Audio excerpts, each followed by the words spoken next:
Hello, welcome to Jacobs Abbey Global Institute for Leadership Studies, a research, teaching, training, and leadership institute that critically provides strategic transformational thinking to leaders and students with the opportunity to develop and create lasting impact in their institutions. Championed by a world-class faculty, one-on-one executive coaching, and peer learning, our programs are offered both online and in cohort sessions. Jacobs Abbey Global Institute for Leadership Studies partners with academic institutions, civil society organizations, local communities looking to accelerate the impact of their leaders, more effectively engage teams, and build inclusive cultures of employee engagement and performance. We offer courses such as certificate, diploma, and advanced diploma in counseling psychology, marriage counseling, applied psychology, child mental health, conflict and peace studies, international human rights law, security and governance, and in gender studies. For enrollment, email enroll@jaglobalinstitute.org or visit us online at jaglobalinstitute.org. Live in Africa.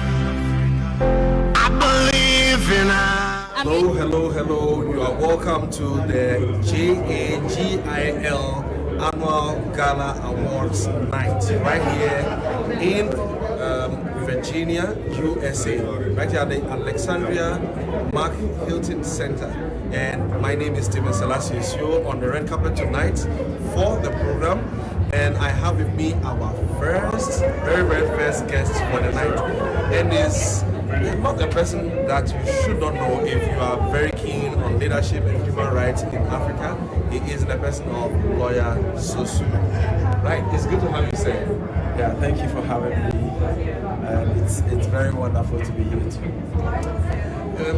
It's refreshing to know that you are part even of the YALI network. So this is one of the members of the 750,000 strong leadership network back in Africa. So what does this program mean to you, sir?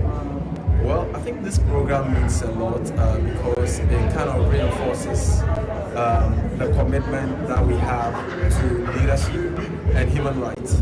I think that the ultimate goal of everyone's life must be the kind of legacy you want to leave for future generation, the kind of impact your life must make, on earth. It is not so much about how long we live on earth, but it's about how much impact our lives are able to make. So events like this only reinforces what we've been doing already, the beliefs and the values that we have. For the last 11 years, I've been doing human rights, both in advocacy, in practice, both in and out of courtrooms, been to multiple prisons, represented multiple prisoners, remand prisoners, done almost several things that sometimes even to the peril of your life. But what is refreshing is that we see people who are freed on account of your human rights advocacy. We see systems challenged, we see situations change, and for me, that is what excites me. And I'm glad to be here tonight, inspired by other people doing similar work, and as we also share what we're doing in Ghana. I heard you are one of the award winners for the night. What does this mean to you, and what do you want to share with young Africans who are watching you all over the continent and the diaspora tonight? Well, I think that it's exciting to be an awardee. And for me, again, it's very humbling to know that what we do in our corners can be recognized on international stages like this one. So it doesn't matter what you're doing in your small village. It may be a small library, that project that you're doing. It may be a small youth empowerment project that you're doing. It may be women empowerment projects that you're doing. It may be child advocacy, child slavery, whatever your project might be. Just be confident in what you do and let the purpose for your project be the service to humanity. It shouldn't be so much about what kind of recognition you are giving. Even if you are not giving an earthly recognition, God knows what you're doing. So I just want you to be encouraged and keep doing what you do, and at appropriate time, God Himself is going to lift you. Thank you very much. It's an honor having you, sir. Yeah, the pleasure is mine, sir. Have a wonderful night. Yes, thank you, sir. So that was lawyer Xavier Sosu. I wish I remember all his name, but that's what I remember.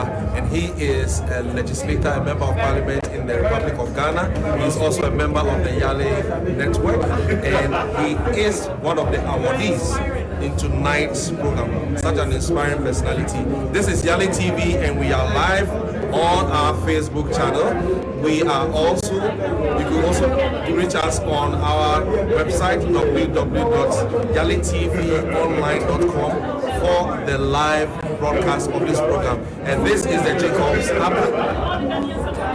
Global Institute of Leadership Studies, and we are happy to bring you this program right from the Hilton Mark Alexandria Center in Regina. This is YALI TV. Stay tuned for more interviews. I believe in Africa. I believe in Africa. I'm Eunice Emmanuel Bagish, the correspondent from Nigeria. Keep watching YALI TV. I believe. I'm Adikalias Kamara from Sierra Leone. Keep watching YALI TV. I believe in Africa. My name is Absa Samba, a correspondent from the Gambia. Keep watching YALI TV. I'm Bilam Leticia, correspondent from Cameroon. Keep watching YALI TV. I believe in you. It's your boy, Eko Boche, corresponding from Ghana. Center right here in Virginia, USA, and we have another guest. Can you tell us your name, sir? My name is Timothy Bowles. I'm a human rights lawyer. I practice in California, but I've worked in West Africa since 2004. And the reason I'm here this evening is because the organizer, the chairman of the organization, Jacobs Abbey, Global Institute of Leadership Studies. Yeah, Jagils. Yeah. Because he and I were colleagues starting in 2005, working with youth and leadership training back in that day. And he has decided to embarrass me by being the name of the recipient of, I think 5 people are getting a Timothy Bowles Award this year. Awesome. On human rights for their amazing. So yeah, that's why I'm here.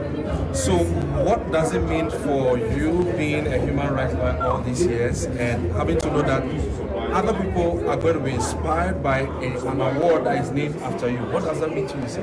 Well, it's very embarrassing. And I'll say, seriously, here's the thing. It's gratifying. It is, it's humbling.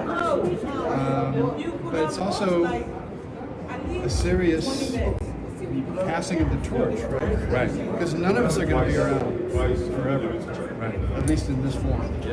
So if we can inspire the younger people to take the mantle, to take the torch, and go beyond the courage and the creativity and the intelligence that it takes from whatever walk of life, lawyers, politicians, teachers, educators, government administrators, whatever it might be, but to work from a human rights foundation, to work from a foundation of justice and fairness, and not from, dog eat dog. So that's awesome.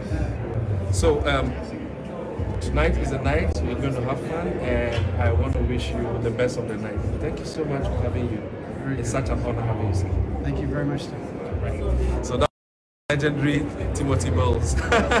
See, you're trying to embarrass me. I believe in Africa. And we have a special award for human rights christened after him for the night. This is once again the JAGILS awards and dinner special gala. It was also going to be a fundraiser for an SDG program. You don't want to miss this. If you are watching now, it is about, I want to show the time, it's about 28 hours local time here in Virginia, USA. I know somewhere in Africa that should be around 1 a.m. GMT. So if you're in Africa and you're watching us, well, it's a good thing to be part of because this is history in the making. I have some couple of leaders here. We have a young African leader in our presence who is a member of the YALI program who is around. Yeah, Kofi, come around. So he is an alumni of the YALI program and is based right here in USA. Businessman, yes. It's good to have you, Kofi. Tell us your name, the cohort in which you were, and then we'll take it from there. Thank you so much, Selasie.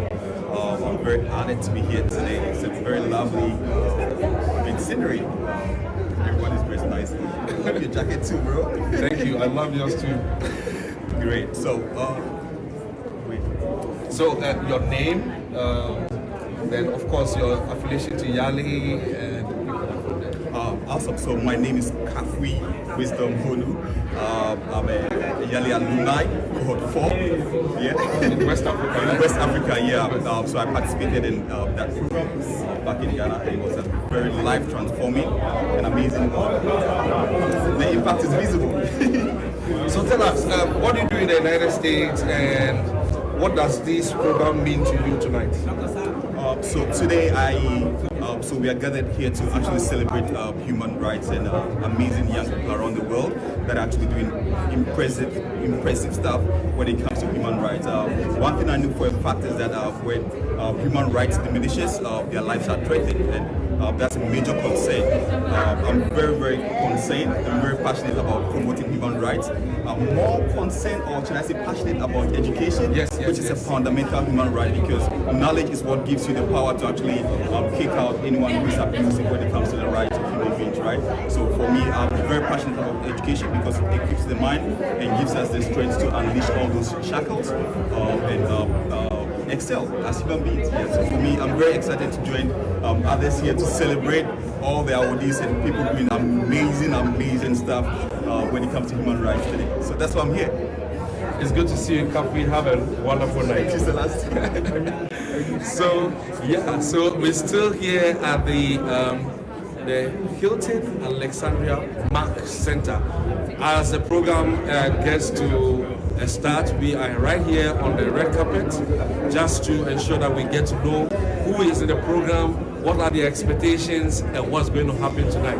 So we have here another wonderful personality who is running for office in the United States. So we'll be speaking to her as well in a jiffy. Yes. So here she is. Beautiful. Could you tell us your name, a little bit about yourself? I know what you have to say, and we'll pick it up from there. Hi, my name is Finoh. I'm running for Prince George's County Council District 3. I was born in Sierra Leone, but grew up in America, all my life in Prince George's County. And I think this is the time for Africans. We need to get involved in the American political system. We can do more here for our native countries, more here than if we go back home to run for office. So this is the reason why I tap in and I'm doing my part. You're looking beautiful. Oh, thank you. Could you tell us what inspired you to be in this program? What are your expectations on the night? Well, my campaign manager actually she's being honored tonight. Where is she? She's still right there. Come on. This is all about women's empowerment. She's empowering me, and I'm empowering her. Yeah. Sometimes women said, women is empowerment, but they empower themselves and they forget about the next woman. Yeah. So come. she's with me 24/7, and I'm here to support her tonight. This is Dr. Adam Koloko. Okay, yes. Tell us your name. The whole of Africa is watching. Tell us your name and what you do. This is Dr. Adam Koloko. I am the founder and director of the organization, and I do a lot of promoting sustainable development, education, work with farmers, orphans, do everything to empower the generation, all ages in Sierra Leone, West Africa. I'm a proud descendant of Sierra Leone, and I love Sierra Leone. I've traveled there many years, and I'm just blessed to be able to do things to empower them, to impact them from the here. And I encourage everyone, first generation born, fall in love with the country, your past, your history, fall in love with your family, be grateful that you have connection to Africa, and use your power as a citizen of the United States to go back and do great things in Africa. Awesome, and congratulations on your award tonight. So what are expectations for the night? Well, to have fun. We want to have fun and enjoy and just meet great people, because I know this hall is full of, people in their own caliber. And, I would like to meet and exchange information, and we stay connected. That's my expectation tonight. That together. Definitely, again, networking. On the award?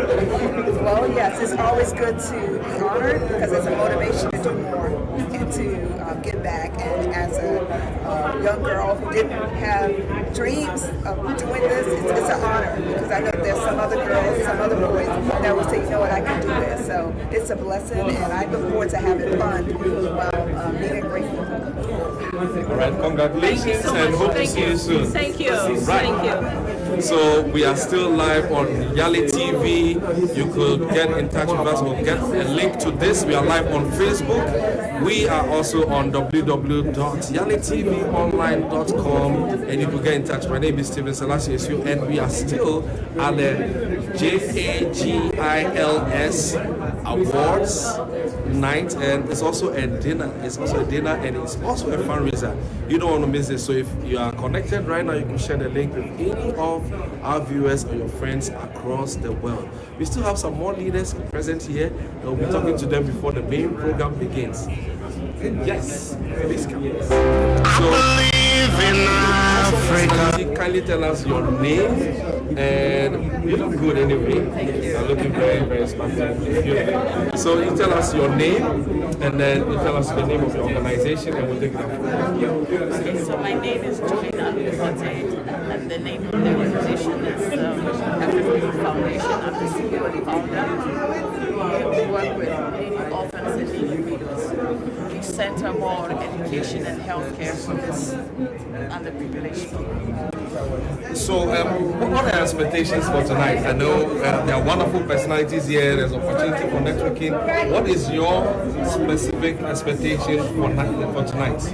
Well, I'm hoping to meet like-minded people to network with so that I can raise some funds to support more and get more people on board that we can reach out to and make a bigger impact. What would be your word for those who are watching us live across the world tonight, who are just going to be inspired by tonight's program? Everything is possible. Stop trying to fit into places you can go out there and make things happen. Just the right connection. So believe in yourself. Everything is possible. Thank you so much. Once again, I said you're looking very great. Yeah, so we are getting ready for the main program tonight. Getting ready. I believe in Africa. I believe in Africa. I'm Unismano Bagi, the correspondent from Nigeria. Keep watching YALI TV. I'm Adikalias Kamara from Sierra Leone. Keep watching YALI TV. My name is Absa Samba, a correspondent from the Gambia. Keep watching YALI TV. I'm Milam Leticia, correspondent from Cameroon. Keep watching YALI TV. I believe in you. It's your boy, Kojo, corresponding from Ghana. Keep watching YALI TV. I believe in Africa. I believe in Africa.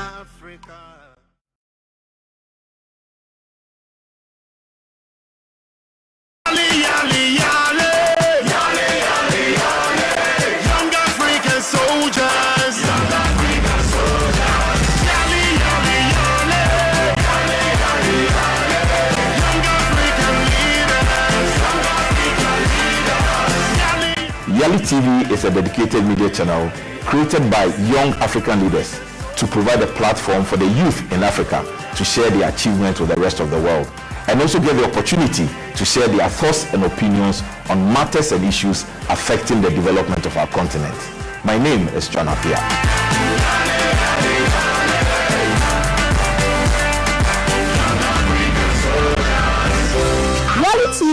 presents amazing segments that takes you into the life of young change leaders across the continent.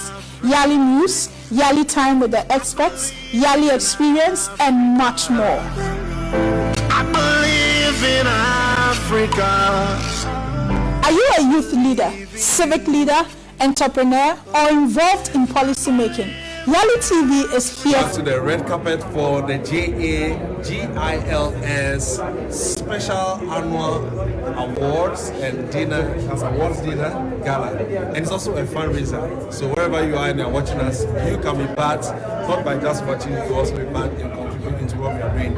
And we are here with the man behind the big dream and the big vision. Can you tell us your name for the cameras, and we'll take it up from there? Sure.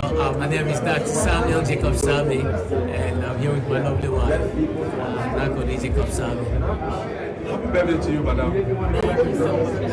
All right, so tell us what actually inspired this great vision? Well, we personally, I have traveled around the world, different countries, about 119 countries, and I came to the realization that people aspire to become great leaders, but we don't actually have a tailored program to equip young people, working class, entrepreneurs, politicians around the world. And so we set up a research institute called the Jacob Sabi Global Institute for Leadership Studies to provide that level of training and building capacity for people around the world. So that's what brought the inspiration. We love to teach and we like to give the best.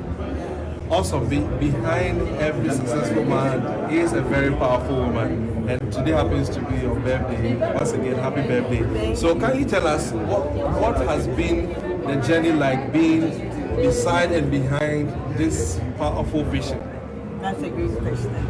It hasn't been easy because he's always full of ideas and he's always running at 1,000 miles per hour. But once you believe in the vision, you always support because you know he always gives 110%. He's always going to come up with something great to do. So we support. What is your expectation for tonight? We have 2 award categories. We have a fundraiser. I know that we're going to have good music from Africa. We have wonderful personalities. What is your expectation for tonight? Well, the expectation for tonight is for people to just relax, enjoy themselves, have fun.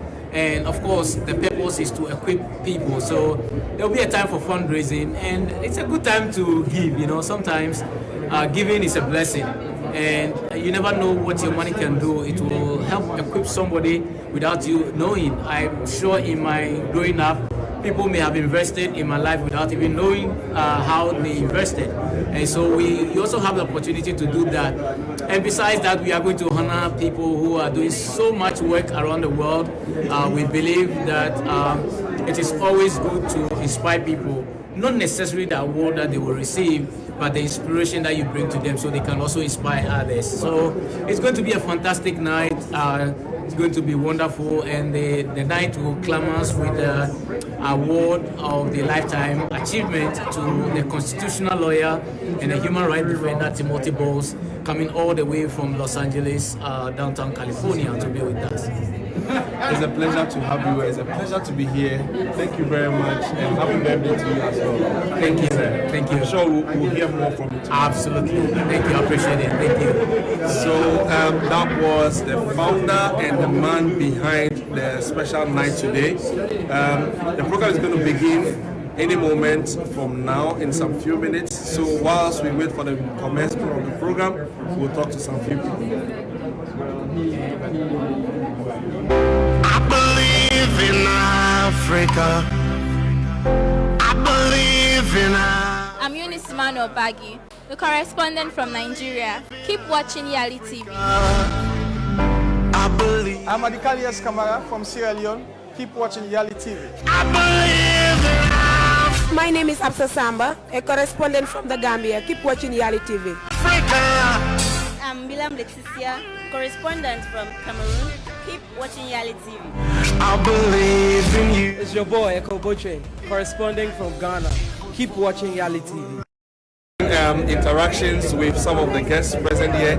So tell us your name, because of the noise a little bit louder. So tell us your name and what you do.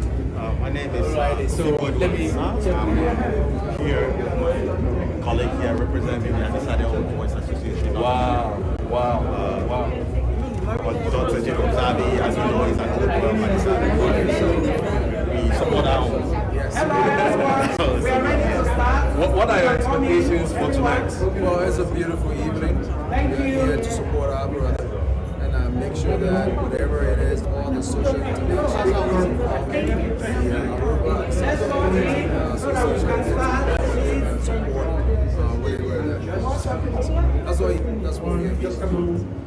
You're looking good. Thank you. And very smart. Thank you very much. Thank you. We'll see you soon. So the program is about to begin. So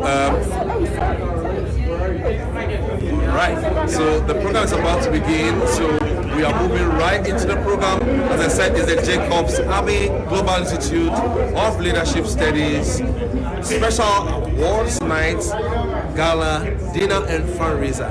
You don't want to miss this. If you are live or watching us, share the link with someone.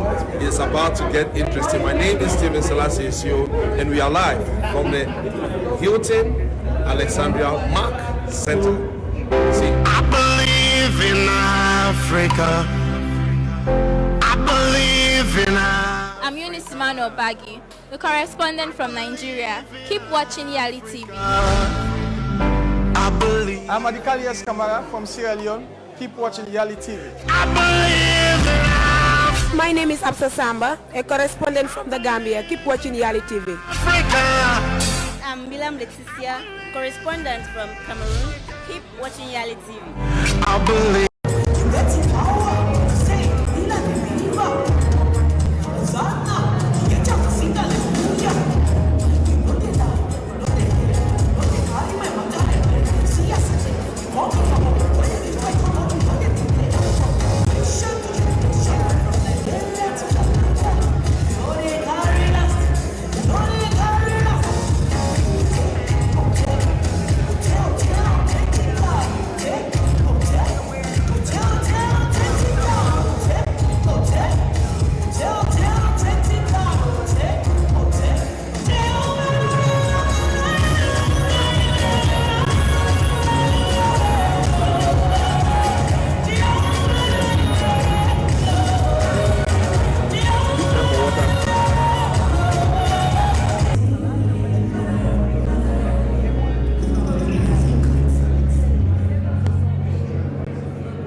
Hello everyone again.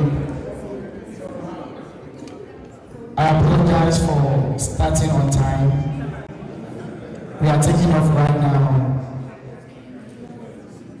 At this time, I believe most of us, we are all believers, and it's good for us to begin with God so we can end with God, so that the purpose for the gathering will be well achieved. On that note, please put your hands together for Prophet William Madison as he comes over and gives us the powerful opening prayer. He traveled all the way from Ghana for this event. The way you are clapping is not encouraging. The way you are clapping, may the angels run away quickly.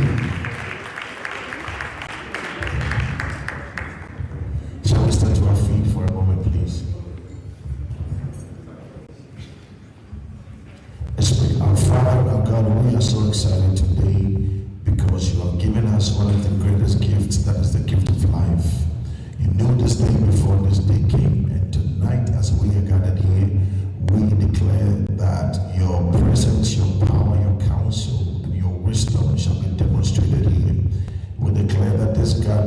shall be fed by you. You will direct us in everything we are calling to plan and purpose. That at the end of the day, we will look back at this event and say, indeed, it was of the Lord. Your name be praised, your name be glorified. Thank you for what you have done. In Jesus' name, amen. Let's put our hands together for him. He's a great man of God, a man with many skills, a man in his own right. Now that he has prayed, the angels have come to stay. So when you eat your food, you won't get choked. Amen. At this point, I call Professor Dr. Onyari, the chairman of the Board of Trustees, to give us a welcome address. If you don't mind, for the second time, can you please put your hands together? I believe in Africa. I believe in Events like this is full of clapping, so I'm sure at the end of the day you'll be used to it. Thank you. I'm Adikalias Kamara from Sierra.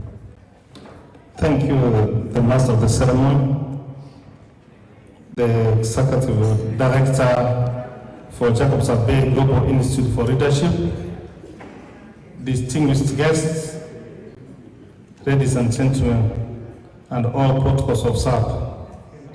I have been given a very simple task to just welcome you.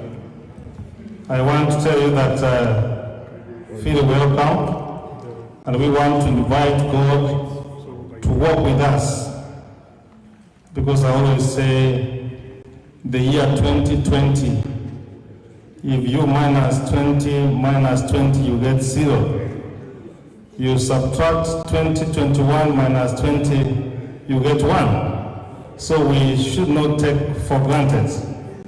And for the interest of time, I don't want to make a speech at this point in time, but it's only to welcome you, and we are going to see the mighty hand of God as we proceed on. Thank you so much, and God bless you all.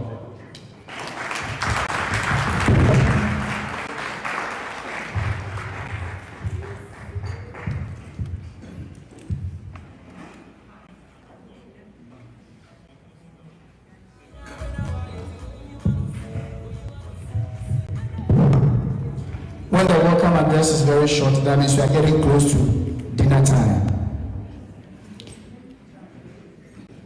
Anytime you see an American, there is something that makes you know that you've seen an American. Anytime you see a lady, there's something that makes you notice that you have come across a female, which is their cologne. And on this note, we're going to have a very powerful cultural display.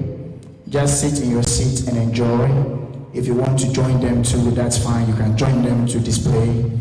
But just so you know, we don't have insurance in case you twist your ankle. So you join at your own risk.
was here. You have to join them. This one, MC request. Oh, I know.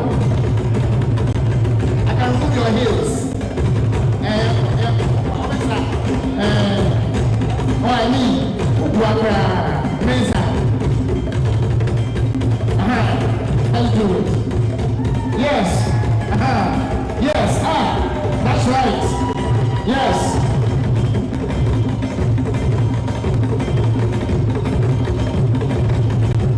Pastor Patrick.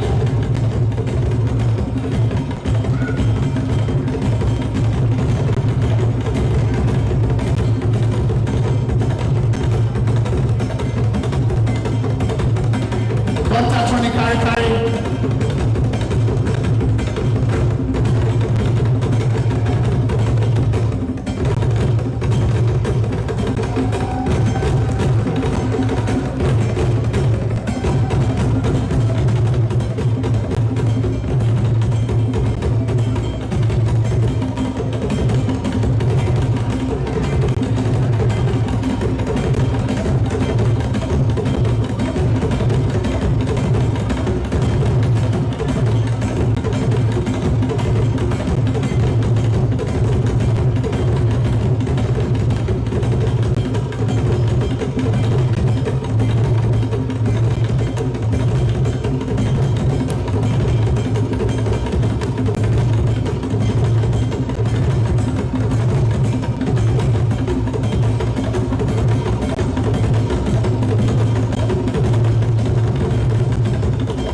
Very much for this beautiful cultural display.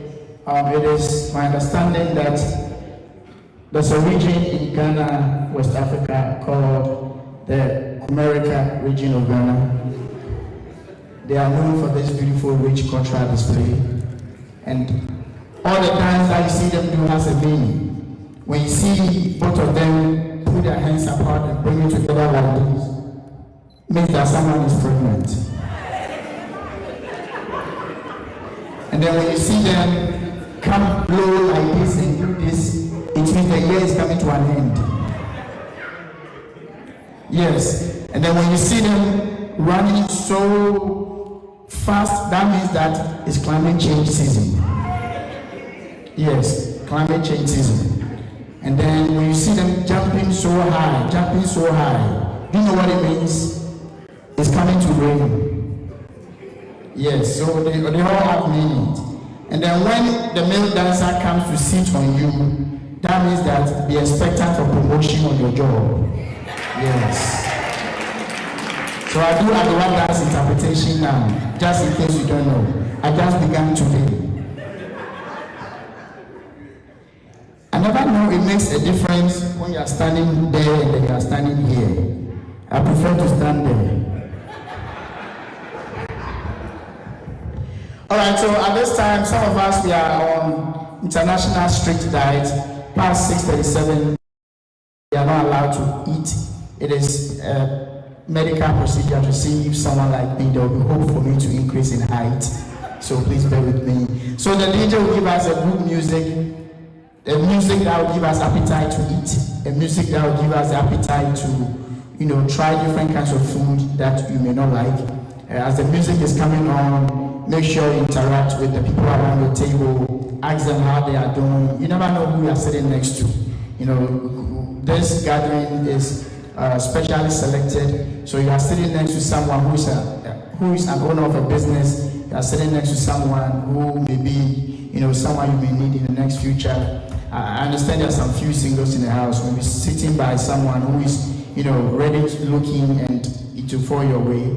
I understand Dr. Ama is single, so, by the grace of God, by the time we leave, she will be fixed up very good. So, Mr. DJ, give us good music as we get ready to have our dinner. Give us good music as we get ready to have our dinner. And whilst you are eating your food, enjoy the music and enjoy the time that we are sharing and spending here. If you have any question or you have any concern, you can let me know. My official name is Dr. Wynston-Boye. I just passed the board of OBGYN, so I'm a gynecologist by profession. Yes. But I'm close, so in case there's any pregnant woman here, your water breaks, call 911. Mr. DJ, give us good music. I also do understand that YALI TV is also on live. So those of you who follow YALI TV, you make sure you go on your phone, you are streaming live via Facebook, click on it and comment and you'll be left out. We'll keep you posted as we keep going. Thank you, Mr. DJ, for giving us good music. It is my understanding that when it comes to the food, the main entree, there are two choices of meat or fish, or chicken or fish. That one is based on your decision. It's either or. I wonder why it's not end. I prefer for it to be end, but it has to be all. Maybe it's part of climate change, so take it. So DJ, good music, and we'll start with our dinner. Thank you. The servers, we are ready when you are.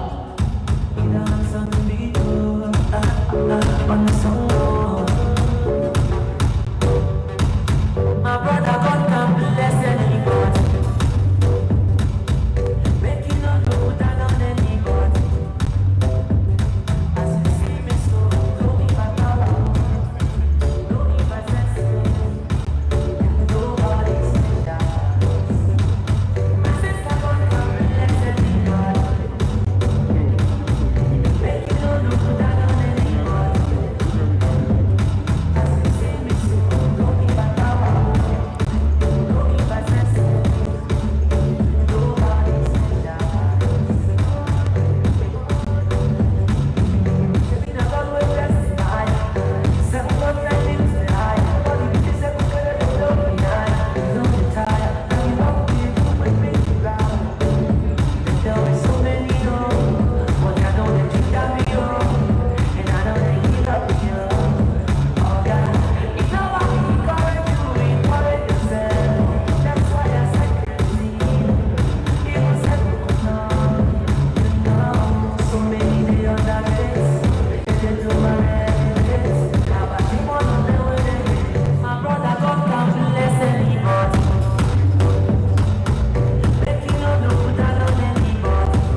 say you be better than everybody.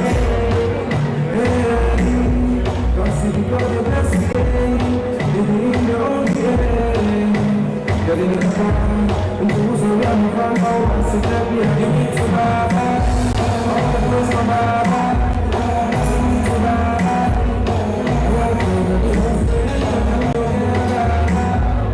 Give it to Baba.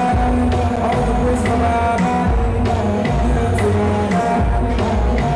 I'm not gonna be so flat to be easy. Told them I have no season. Don't be greedy, slow this feeling. I have to know. Now we do my slow motion, but I'm no motion. Do something, take a notion, yeah. Cause I have you to me, the start of me is like. So do what you can do. True God, I'm struggling. Anything for you, true life, like a generation. Give it to Baba, all the praise for Baba. Give it to Baba.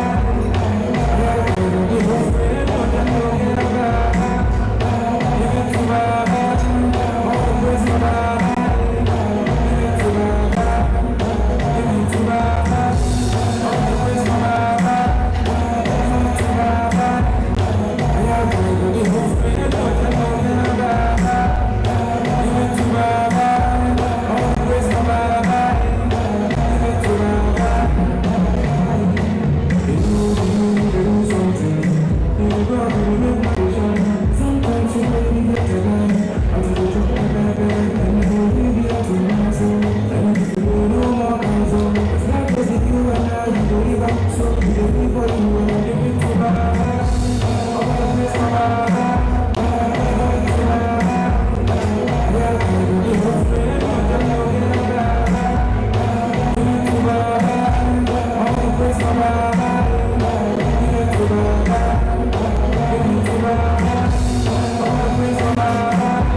All right, so whilst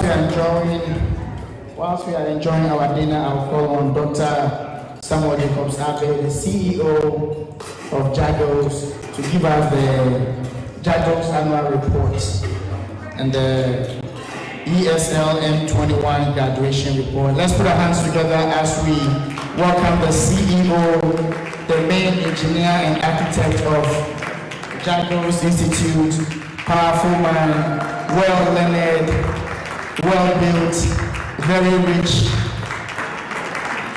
Is now made it into the top 1%.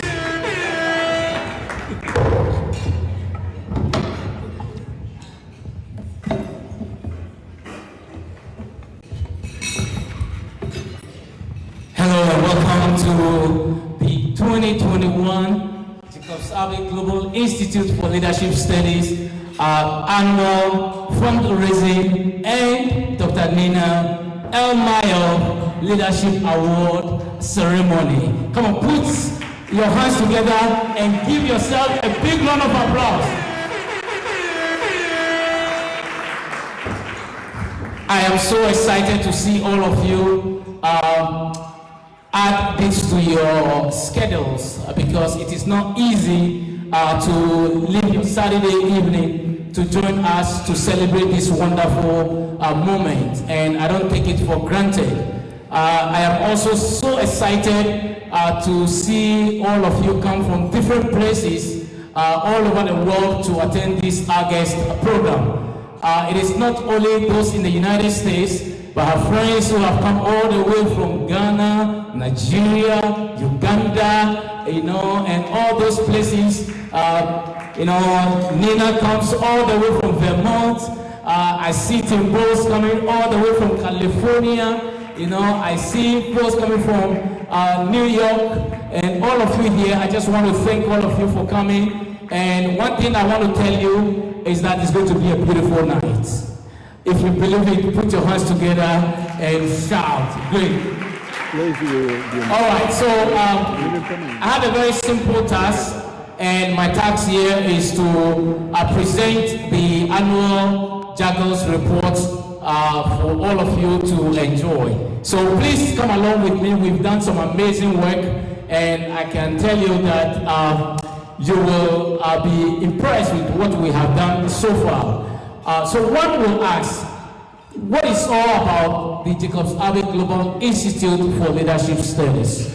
So the Jacobs-Abe Global Institute for Leadership Studies is a research-based institute where we spend hours of research work to empower people from around the world.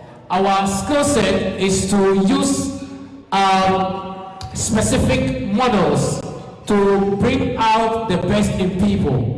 And we love doing this because it brings inspiration to people around the world. And so to start with the annual report, I first of all want to also let you know that my board chair, Professor Onyari, came all the way from Kenya to be with us.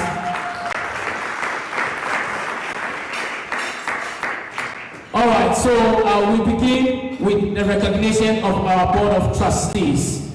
So the Jacobs-Abe Global Institute for Leadership Studies is managed by a fiduciary leadership, and as you can see them, led by Professor Onyari, and my humble self is there. We also have Dr. Khan all the way in Australia, and we have my good friend Dr. Selasie right there on that table, and I also have my good friend Dr. Daeshaun all the way in Nicaragua, and Professor Itua, I'm sure most of you from Ghana knows him from the Ghana School of Law, also serves on our board. And then we have Juliana Amakofia, also from the Office of the President in Ghana, serves on our board as well. And then we also have our attorney Ruth Bodu, she's somewhere there, serves on our board as well. And then we have Dr. Anki Wynston. She's currently based in Uganda. She's a lecturer in Uganda, but she's originally from Germany. And then last but not the least, our own Bintu Diallo, who is, she resides in Burkina Faso. So this group of individuals helps us to run the institution. And I want to thank all of them for their service and their continuous work, for the work that we do. I also want to take the opportunity to thank our staffs and our faculties. We have some amazing faculties. You get to see them in the brochures that you have. Because of time, we may not go through all of that, but you have their profiles in the brochure. Read about them and see how best you will be able to connect with them. Now, I want to start with our annual report by sharing with you some of the amazing things that we've been able to do in spite of all the pandemic challenges that we've experienced over the years. So we began with a global panel of experts discussion on COVID-19 and its strategies for mitigation and survival. And these individuals you see there came together to design an outcome from this work. And the purpose of this expert discussion on mitigation and survival was at the heart of the pandemic, when the world was confused. Everyone was confused, nobody knows what to do. So these individuals came together to give us some assurances and find some strategies to help us survive the pandemic. So if you are alive today, it means that the pandemic didn't take hold of you, and that's a blessing in itself. And so I want to once again thank these individuals. Some of them are here in the midst of us as well. Now this program had over 980 people attending, and it was a plus for us. The next activity we did was also another expert panel discussion on global impact on diplomacy and mental health. You will understand that the pandemic, one way or the other, affected the world in a very strategic manner. There are a lot of people who were supposed to be at this program. Unfortunately, they are not here. Why? Because the pandemic caused a lot of restrictions. As some of you may know, at this point, it is a policy of the United States government not to issue B1 or B2 visas to people, because we want to protect our environment to ensure that the COVID is well managed. And so a lot of our folks who are supposed to be here, unfortunately, they had visa interviews, but it's been scheduled for 2023, 2024, and so unfortunately they couldn't be here. But thanks to YALI TV, they are able to watch us live from around the world. So the global impact on diplomacy and mental health was to create awareness of what was happening. Embassies shut down, diplomatic and bilateral discussions turned into virtual meetings, and fatigue set in, and that led to a lot of mental health issues and mental health problems. But we are resilient people. In spite of all the difficulties and the challenges, we stood strong. And so that was the purpose of this panel discussion. The other panel discussion we had was also a global panel discussion expert on leading in times of difficult crisis. Now, it is important to realize, whether you like it or not, that we live in extraordinary times. If you fail to recognize that, then you are living in a la-la-la world. Because at this point in time, a lot of things have changed. And this panel came together to help us discuss issues that affect social issues.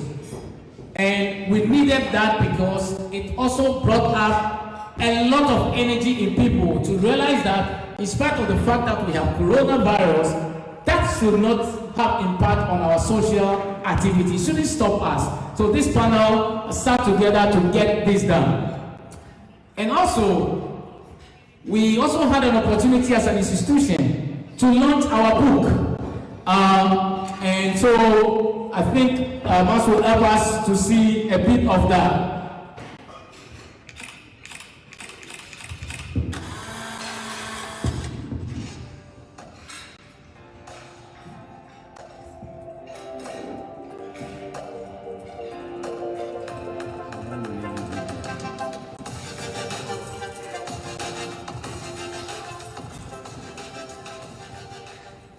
Access to healthcare has a direct impact on the quality of life of American citizens. The book, Perception of Physician Influence on Healthcare Accessibility, answers the major questions in the healthcare system, the problems it faces, and the possible solutions available.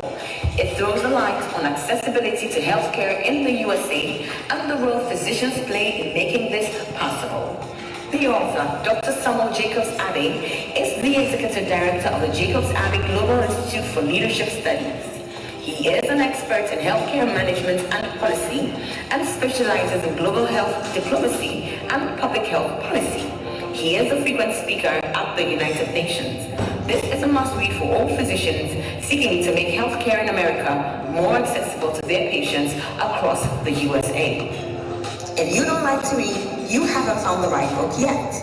Get your copies of the book, Perception of Physician Influence on Healthcare Accessibility, on Amazon, Apple Bookstore, Kobo, Nook, Google Books, Publishing, and all major digital bookstores across the globe.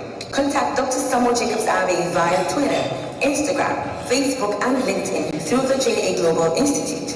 Get your copies now. So that was our book launch, and we thank all those who purchased our book to support the work, and we are very grateful. It's a very good book. I will recommend and encourage, if you are interested in health access, please get a copy. Our next activity, I was invited by my good friends here at the YALI faculty to deliver a keynote speech when they celebrated their 5th anniversary. It was a very interesting moment, partnering with the YALI folks. And for those of you who don't know who they are, this is the U.S. Department of State initiative to empower young people from around the world. And you will hear much about it later, but they are doing fantastic work, and I was very privileged to be a keynote speaker with them. And today I see them here as well, helping us to stream all our activities across the globe for the world to see. I think they deserve a round of applause.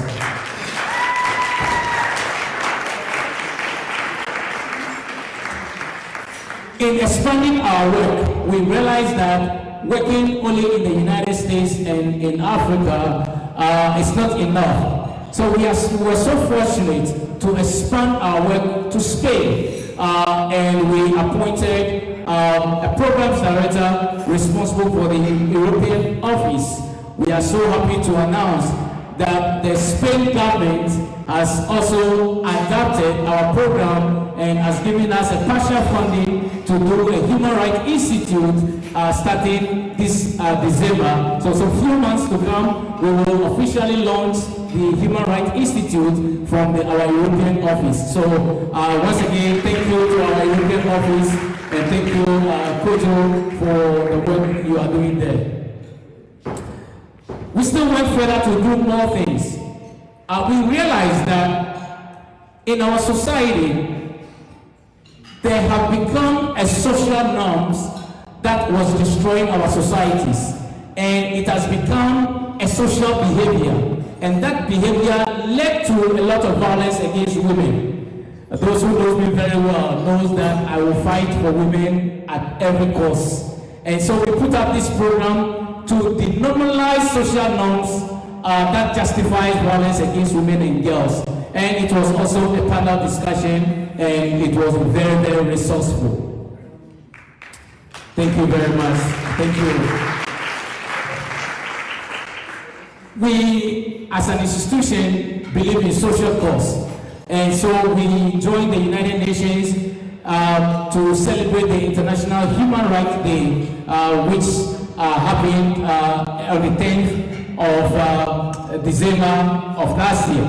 And we organized, again, we were caught up with pandemic, but we were still resilient to celebrate the moment. And so we recognize all those who are fighting for the rights of people, because it's the rightful thing to do. Thank you very much. And then we also organized our International Women's Day. And this is a very important program because women must be celebrated at all costs. And please put your hands together and celebrate every woman here. Now, the reason why women need to be celebrated and the reason why our institute believes it's a very important component of our work is because if you are sitting here, you are likely to be born by a woman. I know when I use the word likely, people are reading meanings into that. We live in extraordinary times. And not only born by a woman, but women are great managers. Once you leave a work in the hands of a woman, just get to know it will be well done and it will be well taken care of. So once again, please, let's put our hands together for all the women here. We also had another panel discussion. This time, we realized that the religious sector is also an important component of the work. And so we brought great men of God from around the world to discuss how the global pandemic has impacted the church. And it was another wonderful presentation. And again, the church plays a significant role in the life of every human being. Not necessarily the church as a religious organization, but as an institute. God bless you. And then I was also given the opportunity to deliver a keynote speech at the United Nations ECOSOC Youth Forum. My good friend Dr. Ada invited me to deliver a keynote speech, and that relationship has been strengthened ever since we came in contact, and we are also grateful for the opportunity to be speaking at the United Nations as well. All right, I think I've spoken enough. But before I take my seat, I want to take you to another aspect of our work. That was a very important work. Now, we understood that the COVID pandemic changed a lot of things for all of us. But as an institution, we also believe that, like water, when water is flowing and you try to block the water, it finds a way around the block. And so we came together to form the Executive Strategic Masterclass. And this was a very, very, very successful, one of the most successful leadership programs we've organized. We were able to pull 79 students from 3 continents and 18 countries to come together for a 10-week course, which was taught by wonderful, wonderful faculties. And so, without wasting much time, please spend 5 minutes of your time to watch our work.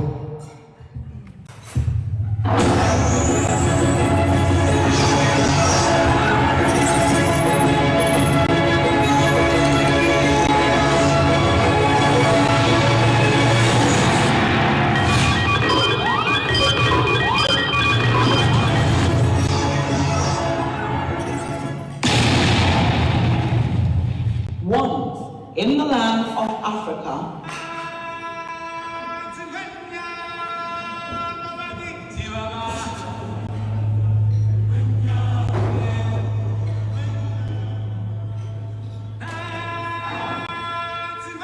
stood a boy who felt he could conquer the world by serving others. He studied hard and rose to become an icon of hope and the light of peace. He looked back into the waters of his existence, and what he saw reflecting back at him were a ton of faces, all lighted by the light that shone bright in him. This boy, now a man, came together with great minds from the motherland and beyond to create a unique experience. An experience that will create and change leaders from the motherland and across the world to make them better. And with much groaning and laboring, the Executive Strategic Leadership Masterclass was born.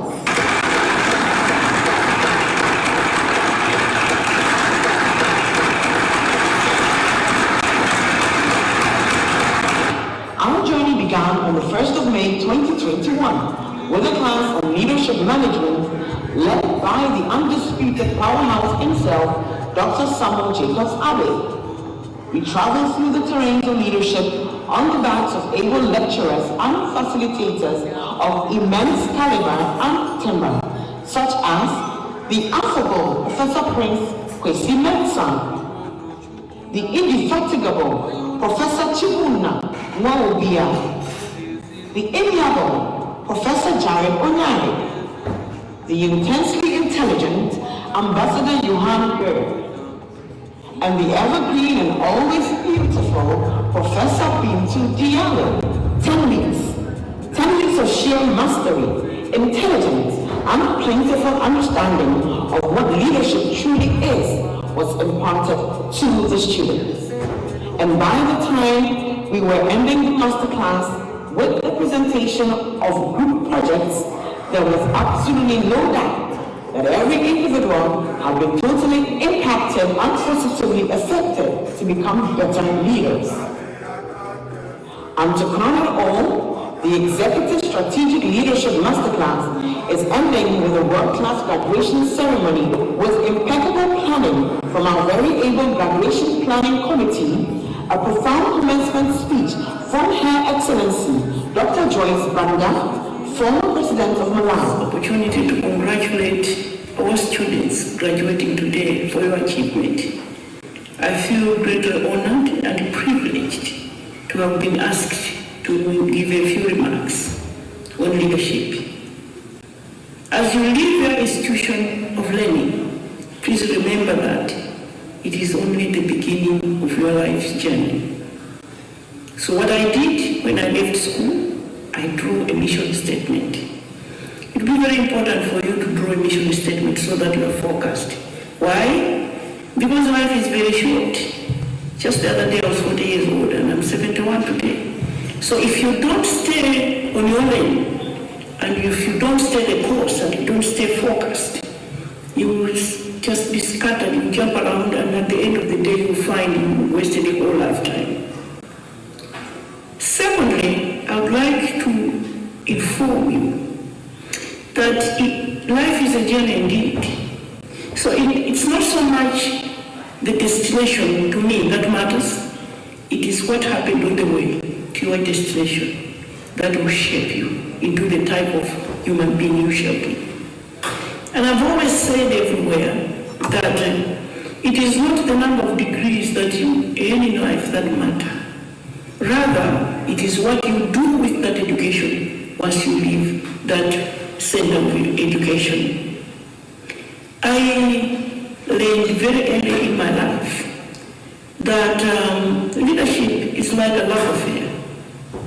You must fall in love with the people yourself, and the people must fall in love with you. I have found that when I realized I loved the rural people of Malawi and they loved me back, that love affair has benefited both of us immensely. In 2012, when the system did not want me to take oath as head of state, because it was the first time a woman was going to assume that office, it was the people that I love that marched into town from villages and threatened to burn our parliament in Malawi if I didn't take oath that day. Distinguished ladies and gentlemen, which is what you are today, I want to wish you well, and I want to wish you God's blessings.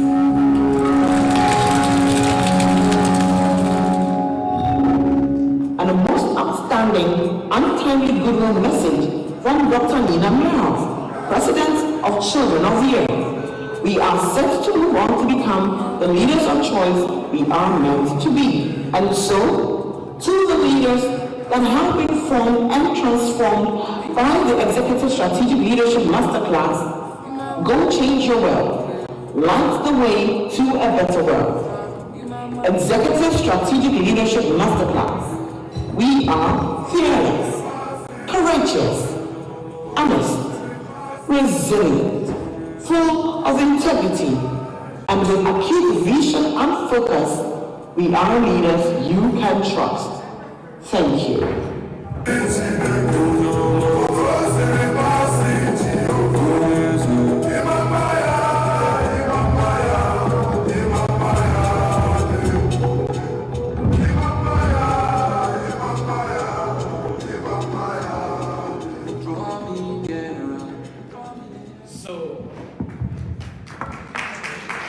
Thank you very much. So I want to take this opportunity to invite all of you, once the application is open for the 2022 Executive Strategic Leadership Masterclass, please enroll. You will be excited to understand the significance and the importance of these courses. 10 solid weeks of learning, and your life will not be the same. But it did not only just end there. We also have some of our graduating students here who are sitting in the midst of us, and I will ask if you are a graduate from the 2021 Executive Masterclass, please stand and let the world see you. Please, please, please, please, let's put our hands together for them. Some of them fly all the way from Ghana, some are coming all the way from Rhode Island, some are coming from Virginia, some are coming from Ohio, from all over the places. It's just beautiful. Thank you all. God bless you. And so, again, like I said, most of them, or even all of them, will have wished to be here. But due to the protocol challenges we have with the embassy, we weren't able to get all of them here. But again, please have a watch of the students that graduated. Thank you.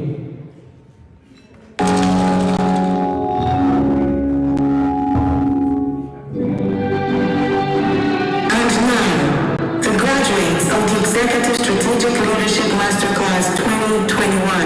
Olubenga Adekunle, Charles Buabin, Kobi Atiapa, Naira Koba Abaskai, Bill Miguel Jones, Grace Bachman, Belinda L. Dongo, Isaac Olofi, Caroline Joliga Saina, Akil MP,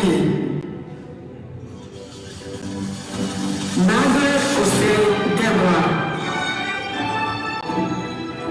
Lydia Donkor, Sol Seremba,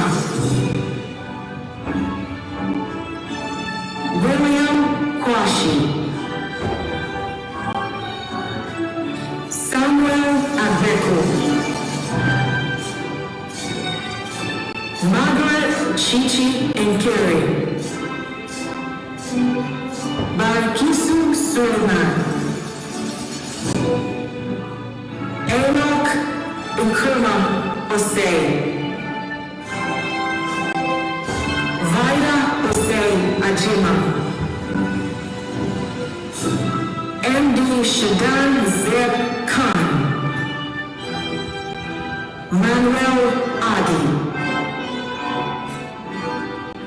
MD Feyazuddin,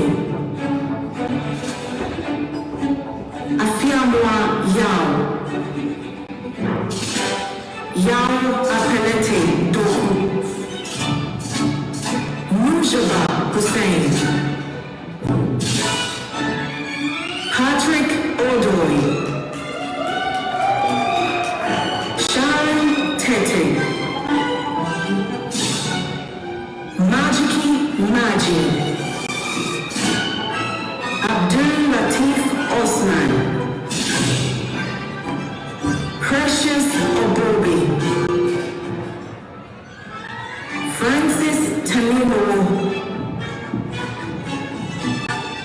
Stephen Adai Frimpong, Regina Inem, Dominic Kurariba, Priscilla Olari, Ishmael Kwawununi, Loretta Agbokwemi, Ahmed Clote, Vincent Osen, Edward Nwaba Ngalama,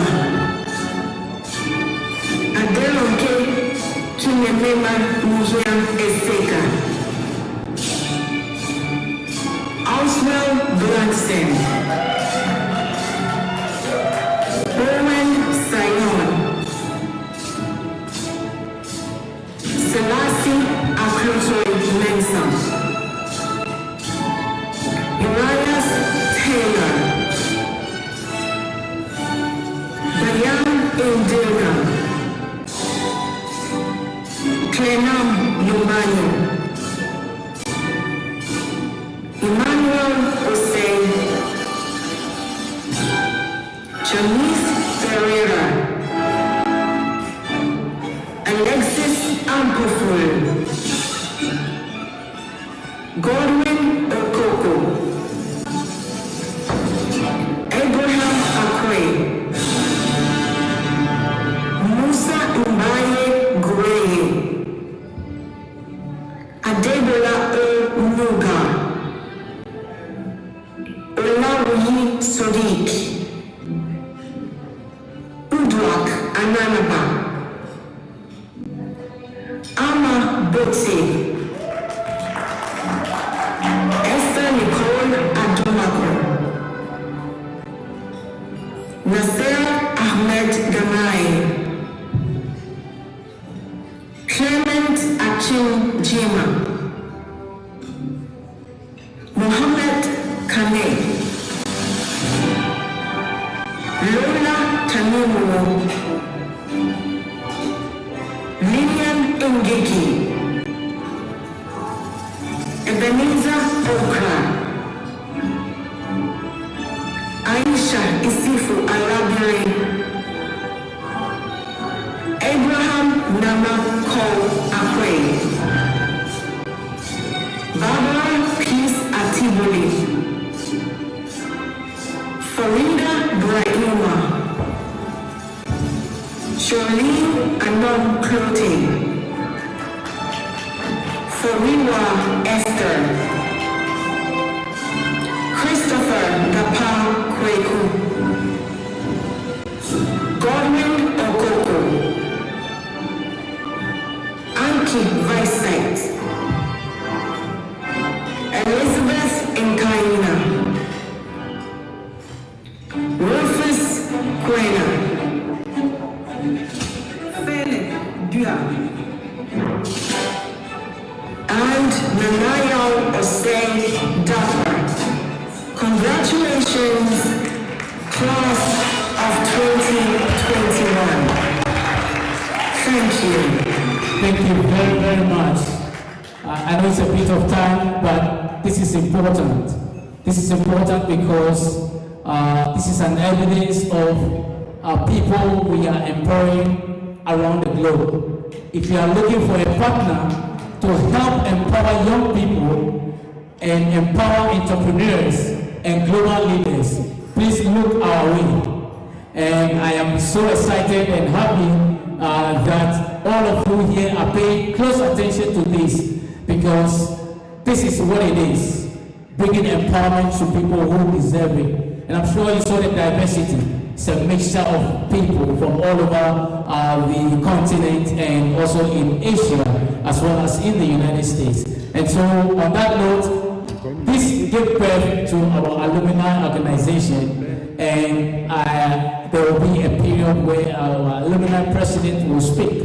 But at this point, I just want to thank all of you for listening to me, and it is my hope and prayer that as we launch the 2022 Executive Strategic Masterclass in the month of December, all of you will subscribe, fill the application and become part of it. But most importantly, it takes money to get this work done. So don't sit idle, invest into someone, and that person will become a blessing to other people for the future. God bless all of you, and thank you for listening. Thank you very much. All right, so at this point, we are going to have our keynote address, and I am always excited whenever I get the opportunity to introduce this wonderful woman. So Dr. Nina Mayo need no introduction, but just in case you don't know her, you could read her profile in the brochure.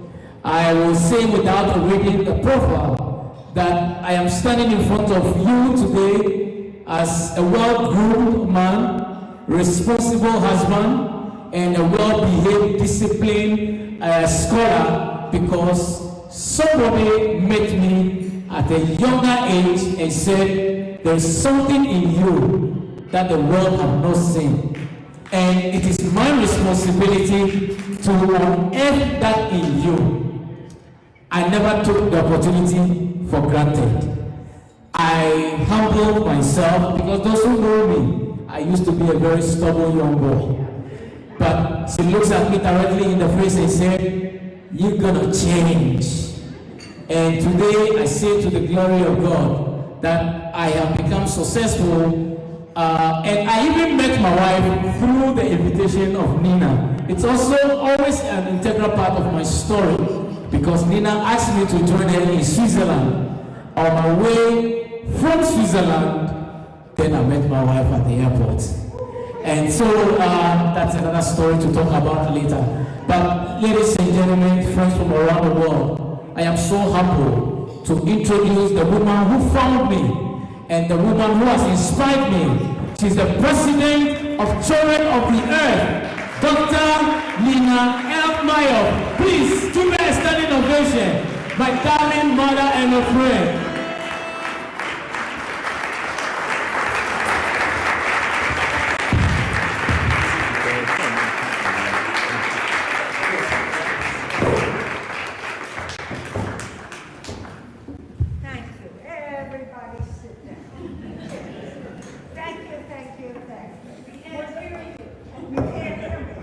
I have to use this. Okay. I'm very, very, very pleased to be here. And we're going to show a video. And my talk is to be about leadership. So I wanted to share this video first. Here we go. Why is it that since we were born, we came up to hear that we are the youths of tomorrow, we are the futures of tomorrow? I'm Nina Meyerhoff. I'm founder of Children of the Earth. We are interested in training and offering services to youth who are ready to take their position in this world to make a difference. Our model is called spiritual activism, and it's for world leadership, is what we call spiritual. Spiritual means that it's inspired, it has inner wisdom, the wisdom of knowing who you are, what your purpose is, what you are to do in this destiny of this lifetime. And we help facilitate that process, and we support you in those actions. Our work at COE is to create those spaces for youth to activate that wisdom that they have within them. For the past 10 years, COE have encouraged me and given me a platform to find the meaning of life and the meaning of how to build projects, and I'm learning how to empower myself to be able to go out there to empower other young people. It gives them joy to really have a focus in life. It has really given their life a meaning. It unites all kinds of individuals from all kinds of places and backgrounds to such an extent that we feel the common humanity amongst us. For me personally, it gave me a lot of hope for the future to see that I'm not alone in having altruistic intentions. How I've seen changes in the world through the work that COE does is people leave with a real sense of duty and a sense of urgency behind their work. So what we're going to do now is delve deep into this idea of principles of facilitation. So our work is to send facilitators who go out into the world and create sparks of inspiration and passion. This platform would give them ideas and inspire them to do greater work, maybe even just trigger them to think differently by being in a group process and having the aim of finding pathways and creating a better world around them. With this training going forward, I plan to incorporate some of the process models into the work that I do in Israel, using sport education as a vehicle to facilitate leadership skills and civic engagement, and also notions of social responsibility within the eclectic youth populations of the country. We see fantastic projects like building schools across Nepal, or going and working with children and women up in in the hills of Pakistan or giving free hugs out in Switzerland. But the point is not that we do humanitarian projects. The point is that we are the will to good. Positive changes also happened on a concrete level through the projects that were sprouted around the world, and without Celia's inspiring flame, it wouldn't have occurred in the first place, and without its support, it wouldn't have got so magnificent. I believe at this time in our world we face so many collective challenges as a world population that we need to be able to learn how to collaborate. We need to be able to learn how to take personal responsibility for the way that we're collectively going to be existing within the world. The urgency that we have now is we need a new system or a new way of thinking and a new way of being together that reflects our current understanding of how the world works and what our place is in. Children of Earth, in bringing people together from around the world who share a common vision for humanity, it instills and impresses the idea that we are one human family. We believe that there's a potential blueprint for humanity, and within each youth is a piece of that puzzle. We've seen the amazing results of our work, but we need to bring forward people that understand the inner mission of Children of the Earth. Our work is on the forefront. It is pioneering work. It is the work of the future, and we want to invite you to be part of that future with us. Thank you. Thank you. Thank you. Thank you.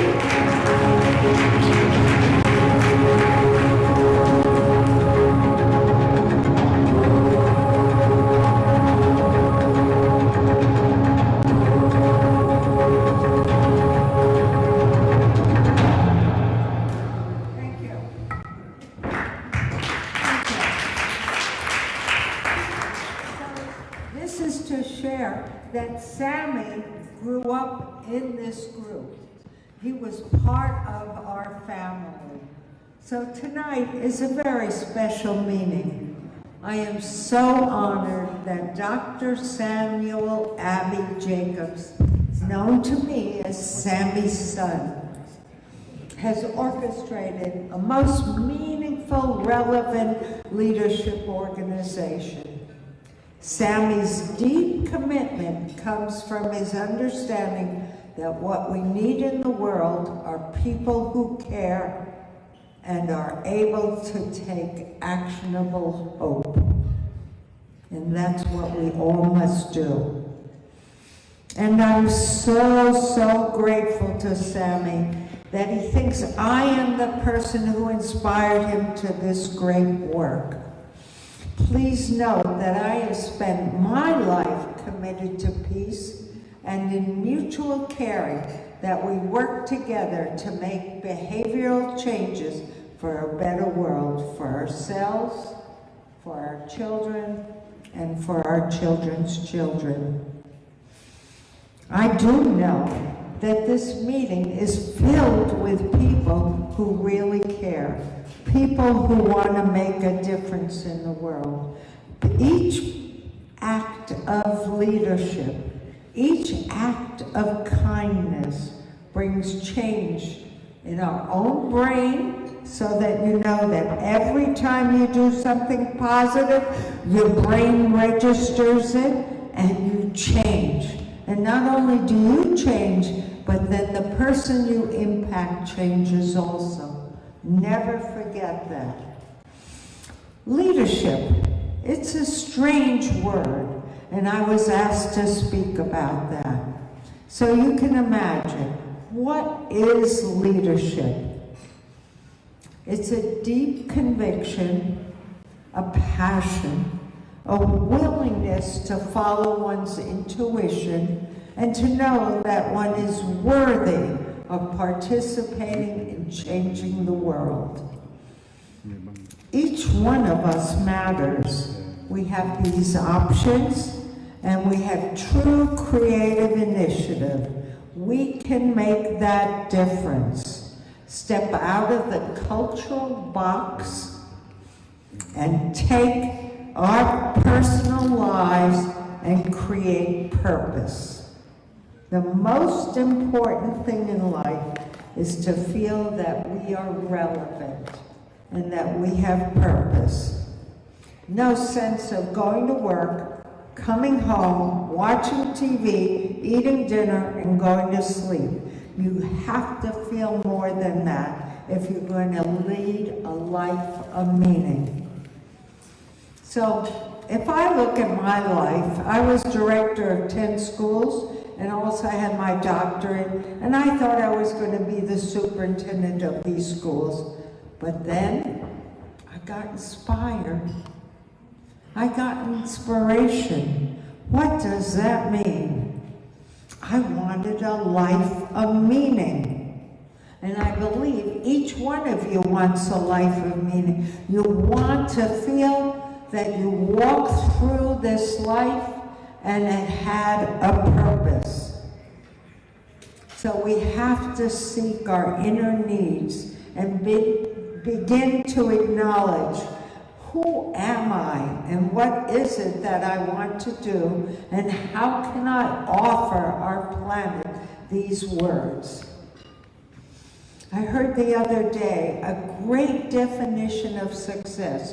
Normally we define success as how much money you make, what profession you have, but really the definition of success is compassionate consciousness. And what that means is that you know how to collaborate, you know how to understand, and you know how to unite with others for the force of good. The most important thing in the whole world is to have a life of meaning that serves the good of all of life. And it's up to each one of us to do this. You know, there are certain sayings they have. What you give, you will receive tenfold. Give until it hurts. Giving is, yeah, so take time and really consider, who is it that you can give to each day, each moment, each life?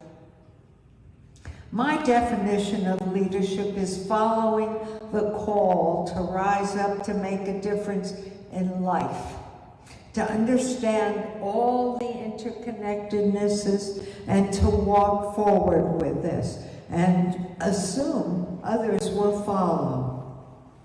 But it's very interesting. I read the Jagils' mission and vision, and they talked about transformational, I'm going to find it, transformational leadership.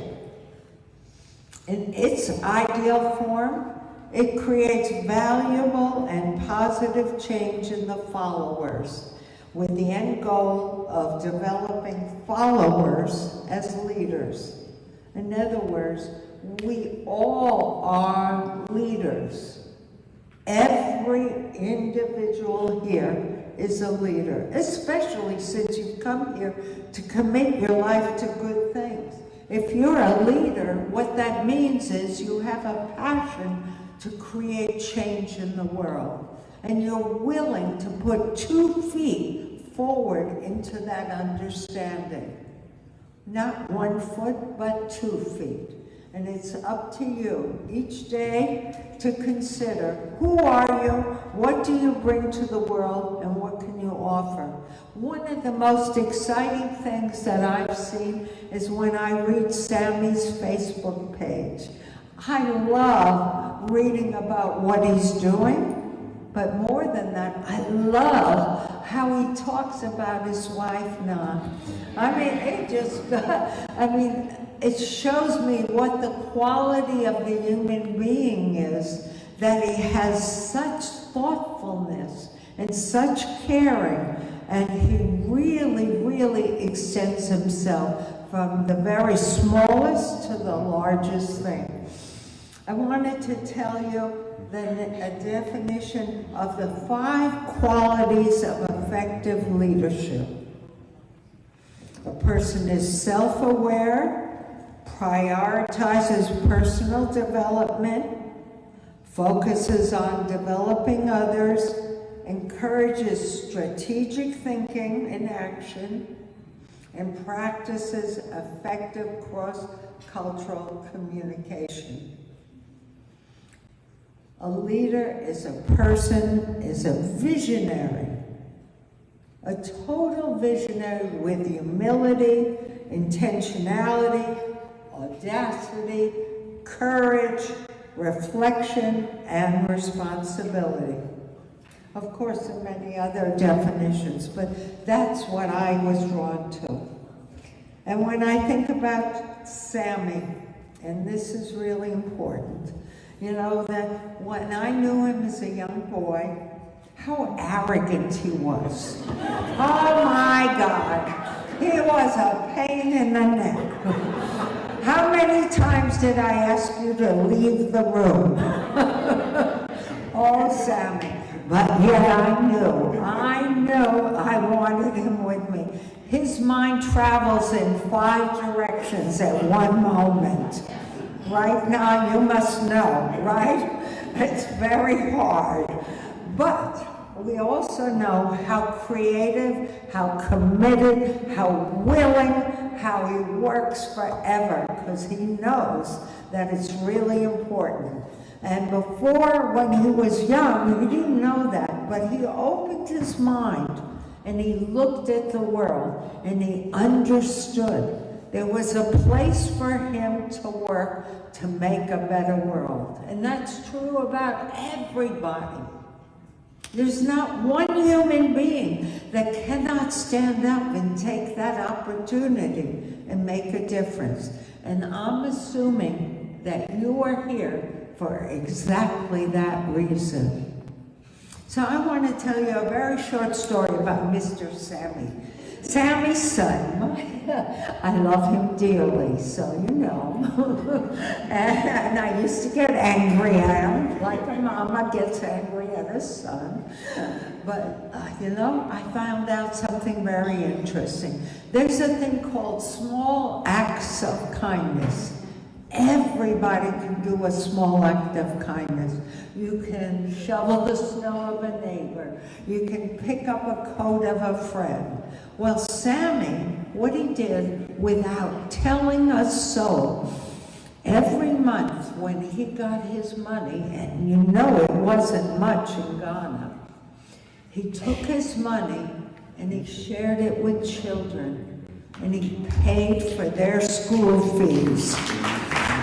I'll never forget that. I will never, you know, for me to hear that meant I felt successful because I knew that was one of my values and he was able to follow through with the goodness of his heart. And that is a blessing, total blessing. Yay, Sammy.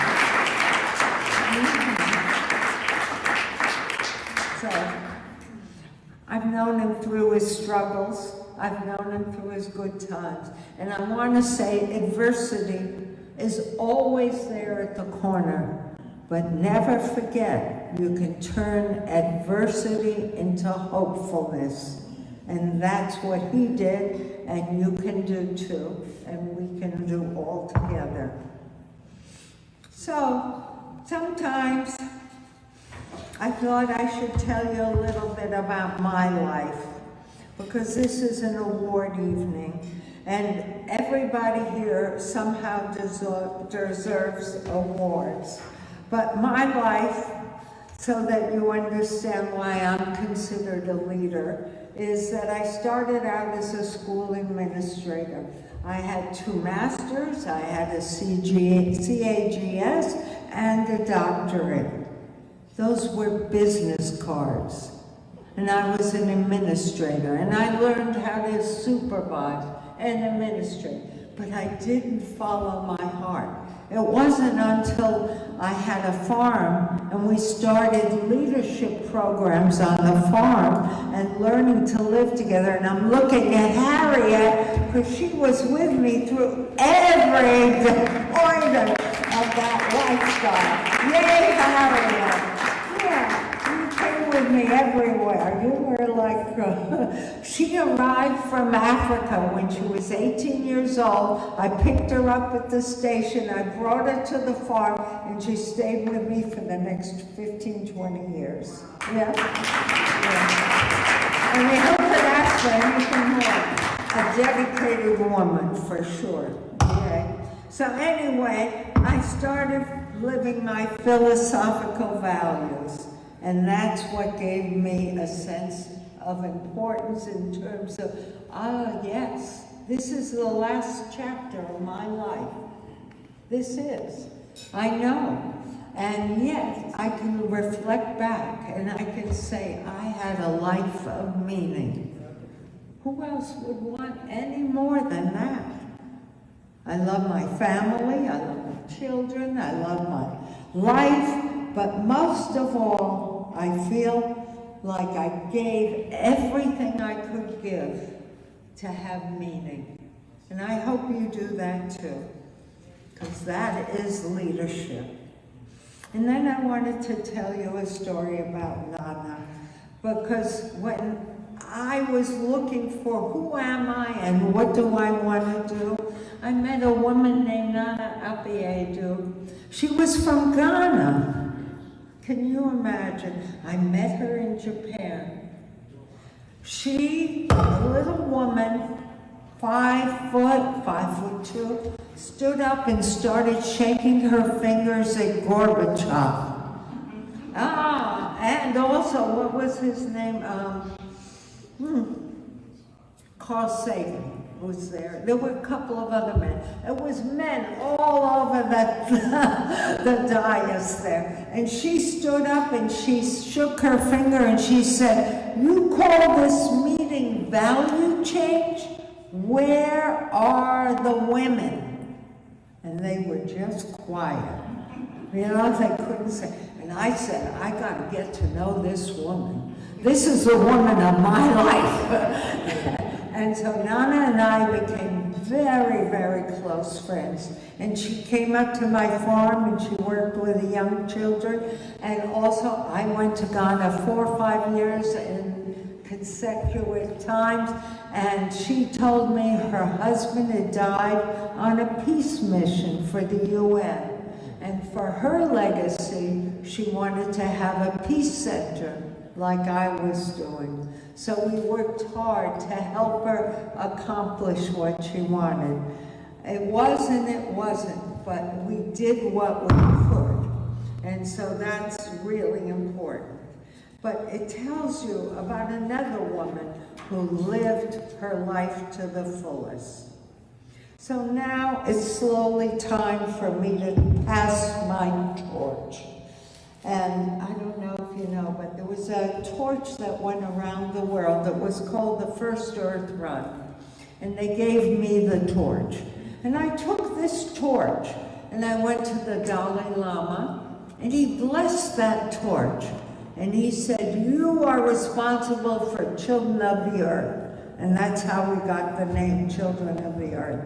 And I said, "What, are you kidding me? What am I going to do as responsible for children of the earth all around the world?" Well, I took that torch and I went all around the world with that torch.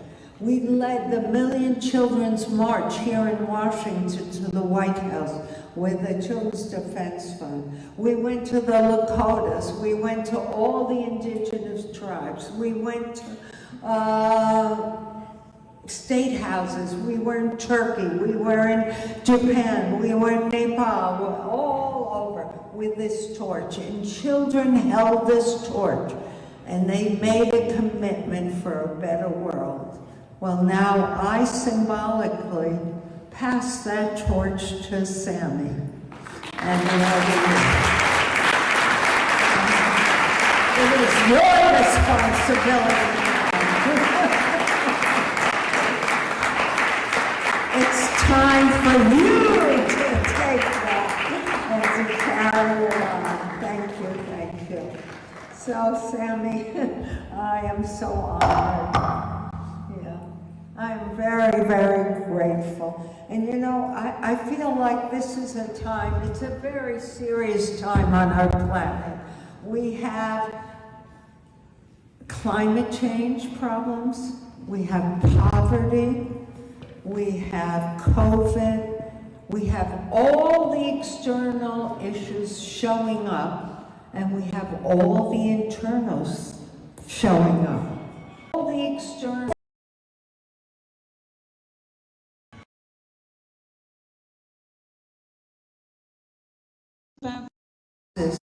is the opportunity for change. And it is the time of breakdown, breakthrough, and the great awakening. And it's up to each of us to begin to discern, what does that mean? Like this is. People, they're going 5 days a week, every day till 9 to 5, blah, blah, blah, blah. They are really examining what is it that they want to do now. Or if you look at businesses, how can they work together that everybody has a say in what comes forward? Because the model is now collaboration, above all. Or if you look at education, we all know that you can get information everywhere. And download it, download it, download it. But education means educare. Educare means to bring out. It doesn't mean to download. And so how do we educate for character, for individualism, for the ability to feel good about who you are, or to look at extended families? It's time to learn to care for each other. And we know in Ghana and Africa and there, everywhere in Eastern countries, people care for each other. We have to learn that. When I was in Ghana, what did I learn? I learned more. Less is more. I learned patience. I learned love. I learned about sharing. Those are very special things. And I'm very grateful that. And then I learned that we are all one family of humankind. And we all want to feel inner peace and outer understanding so that we can lead a life of meaning with ourselves and others and make this planet a better place.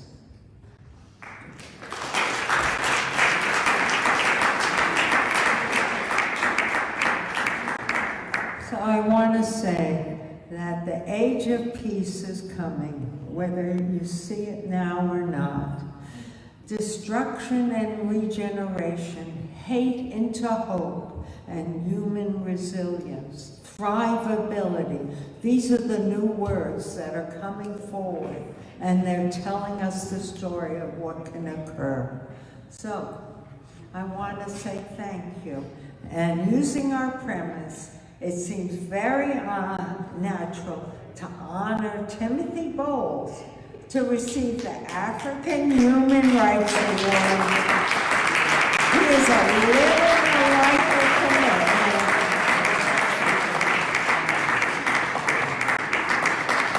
Yay!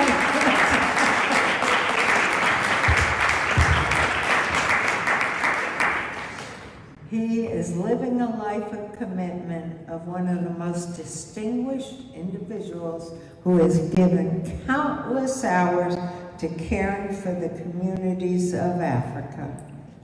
The Timothy Bowles African Human Rights Award recognition is bestowed upon only the most distinguished individuals who have demonstrated a commitment to excellence in their career and exemplary leadership within their communities in promoting global human rights. congratulations. And it's an honor to stand by your side. Thank you. And I want to thank you all for being here and welcoming me, and I love it, and I'm grateful. Thank you.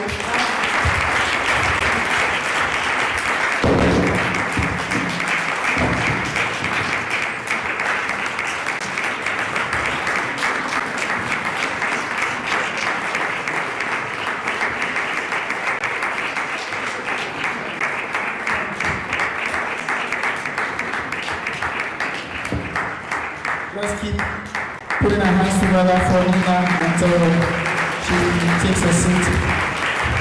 Everyone who likes to believe. That's amazing. We can now have a seat. Well, I know she didn't talk for long, but then she said some things that really struck me. She said, give until it hurts. So if you're not feeling the pinch, that means you're not giving. And one thing she said, which is true, she said when she went to Ghana, she realized she learned patience. It's true. Because when you're sitting by a mate who is smelling, you have patience.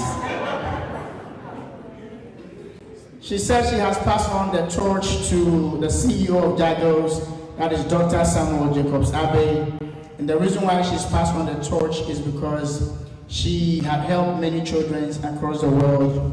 And I'm very excited to be here to hear that part. So, CEO Dr. Abbey, if you're listening, if you're a parent here, can you raise your right hand? Just I want to make sure if you're a mother here. All right, so CEO Dr. Samuel Abbey, just so you know, the torch has been passed on to you. I have 2 kids. I want them to go to Creme de la Creme, located in Woodbridge.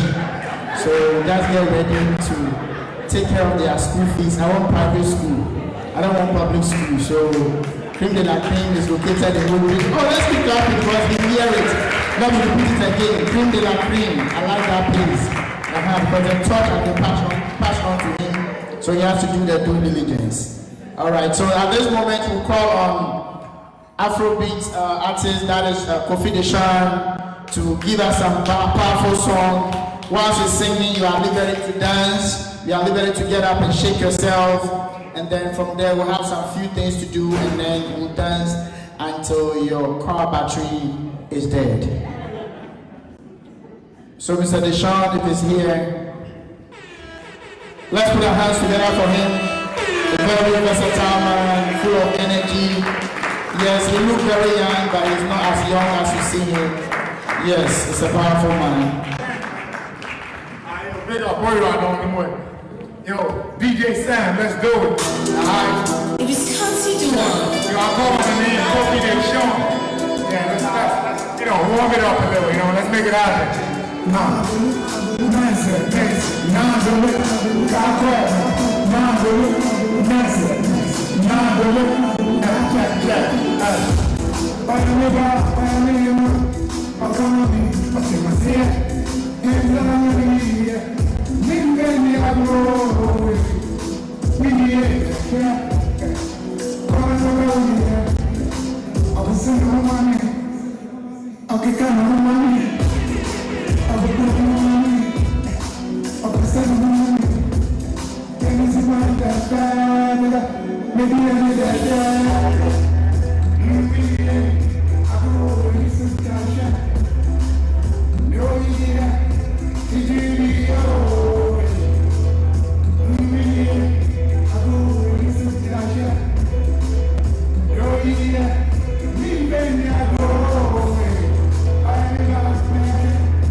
Thank you guys, man. I'm grateful.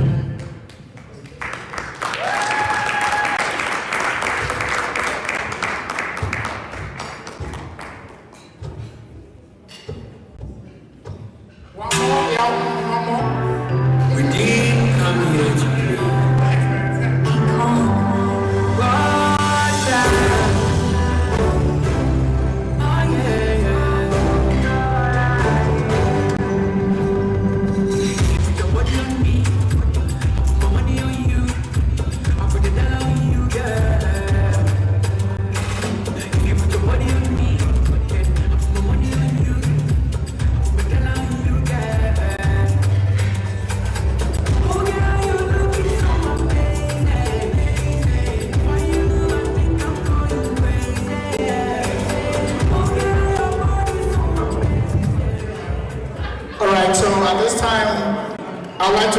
Dr. Chibuna, who would in turn give us recognition of the many dignitaries that are here, and some of them will be able to say hello and give us short speeches. So let's put our hands together for Dr. Chibuna, a very instrumental man in the Institute of Jagils, well accomplished, looking very well nourished as well too.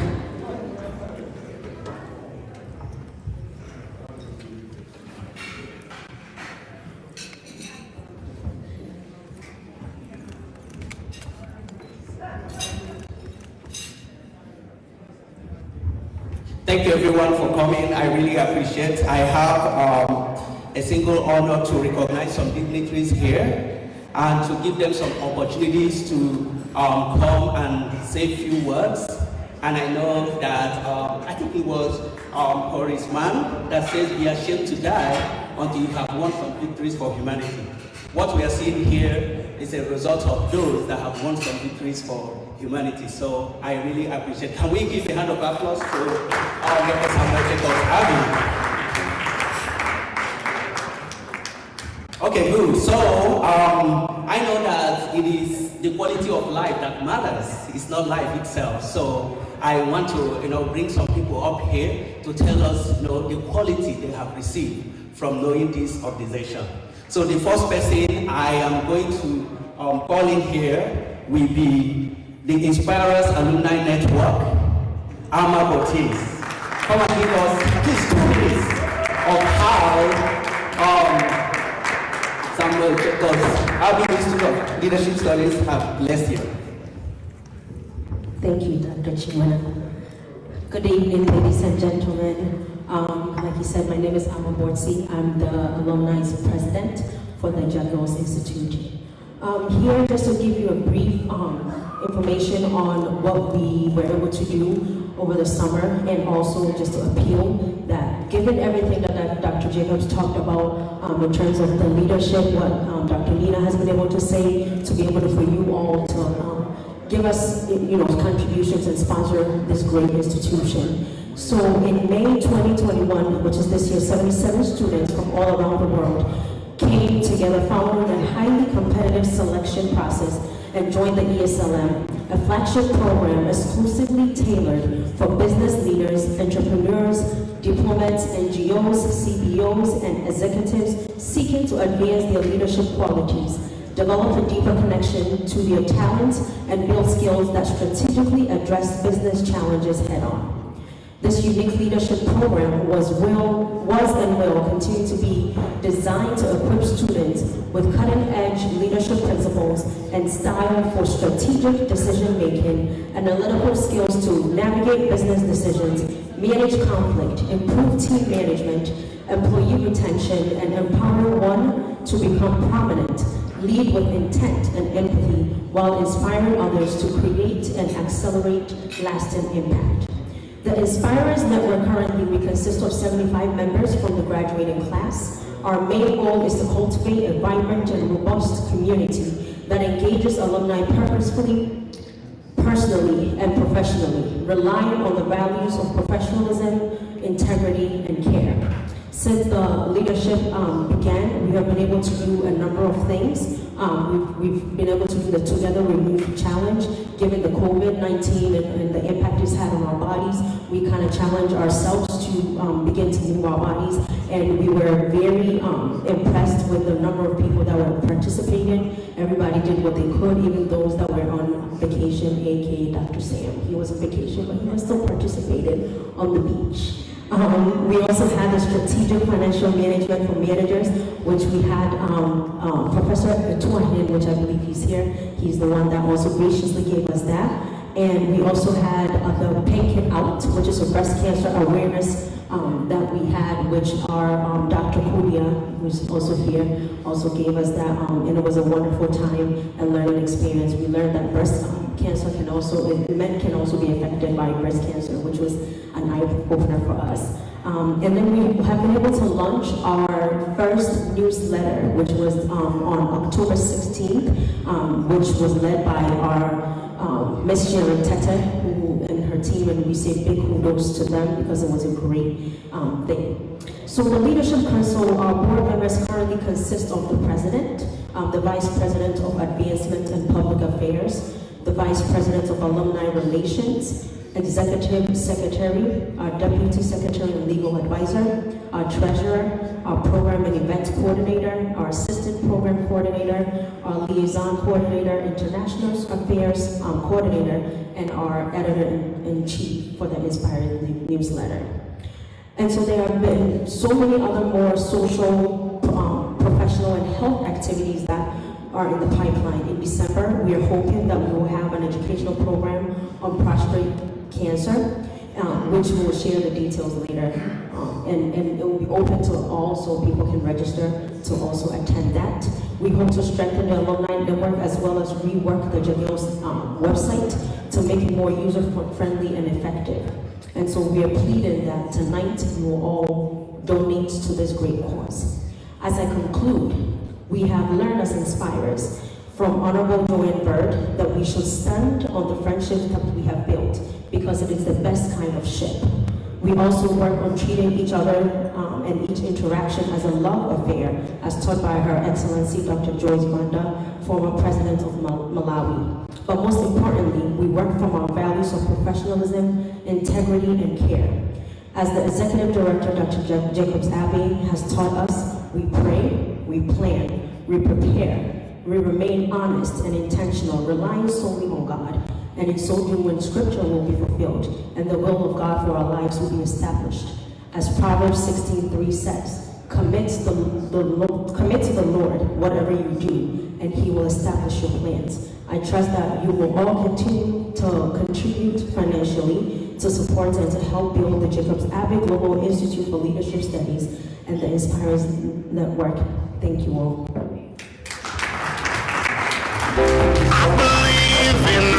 Africa. I believe in the correspondent from Nigeria. Keep watching. Finoh is Prince George County District 3 candidate. Is she available? Okay, come and give us a little speech. Can we clap for her?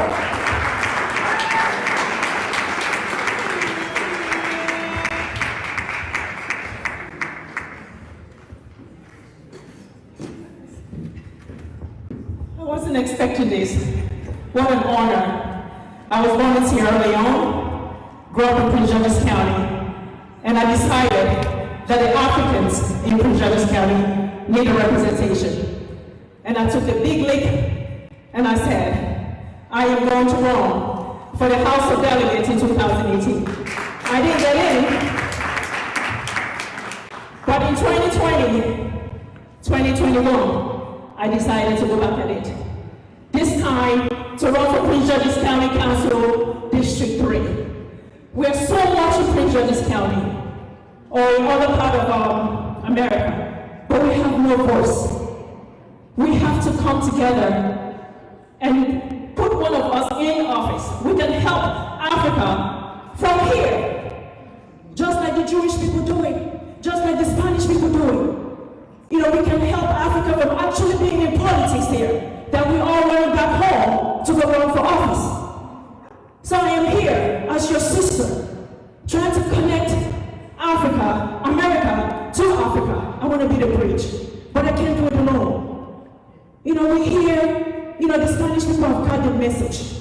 They come here, they put all their people in strategic position to fight for them. Who is speaking for you? Who is speaking for your children? I want to be able to do that in Prince George's County Council. If you have anybody in PG County, please tell them that your sister, your niece, your own mother is running for office. Tell them to vote for me, and I will be there for you. I'm reachable, I'm touchable. Thank you so much. And representation is more than anything. Your individualism is nothing. You can have all the money in the world, but in America, it's numbers. Numbers speak more than individualism. And in Africa, the individualism is killing us. We have to come together and speak as one. Let me do that for you in Prince George's County Council. Thank you so much. I'm so honored. I'm so excited. Thank you so much. Thank you for having me here. You know, my friend, my campaign manager, is actually being honored tonight, and that's how he met me. You know, and see the great work she's doing on my behalf. He said, I want you to come and be part of this dinner tonight. And I'm so honored. I'm absolutely honored. Thank you for allowing me to stand on your shoulder to look into the future. Thank you so much. Thank you. I like the African way. Young African soldiers. Young African soldiers. Yali, yali, yali. Young African. Elizabeth Blue here from the Banquet of States, ASEAN Affairs Officer.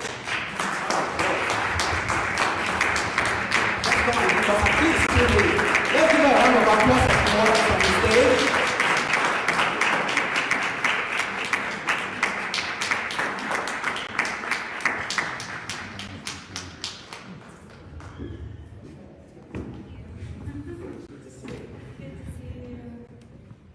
Good evening, everyone. Thank you for coming out tonight. This was unexpected for me as well, but I'm happy to be here. And I will say for the record, I'm speaking in an unofficial capacity. My previous assignment with the U.S. Department of State, I was in the Bureau of African Affairs, where I was the coordinator for the Young African Leaders Initiative. Who here knows about the Young African Leaders Initiative, YALI? Yes. YALI is the U.S. government's signature initiative to support youth on the continent. And so there are 3 programs through YALI. There's the Mandela Washington Fellowship Exchange Program. They bring 700 fellows here to the U.S. each year for a 6-week exchange. There are regional leadership centers on the continent in Accra, Dakar, Pretoria, and Nairobi. And there is an online community called the YALI Network. Altogether, there are over 24,000 alumni, and the YALI Network has 700,000 members across the continent. And all I can say is just to reinforce everything that was said today. You know, YALI is special not because, oh, the US government is doing this or whatever. It's special because of the people that make up YALI, special because of Selasie over here, who is one of our award winners tonight. You'll hear more about him. The alumni are, you know, among them there's a Nobel Peace Prize nominee from Somalia who is doing work to help rehabilitate child soldiers. There are cabinet level ministers in government.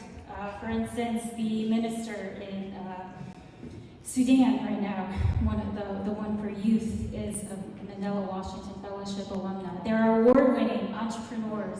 They are out there, they are doing so many wonderful things, and what makes YALI special is the soul of YALI, which is that its purpose is to honor Nelson Mandela's legacy of servant leadership, of going out there, serving your community, doing exactly what Ms. Nina was talking about, having a meaningful and purposeful life. And that is what our YALI alumni do, and why we're so happy to support them. So I will end, I'll just say my favorite Nelson Mandela quote is, "It always seems impossible until it's done." And it's my favorite.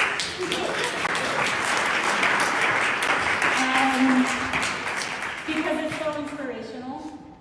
Because I love to use it on my children when they don't want to clean up or they're learning a new skill. Because I really think that just embodies everything.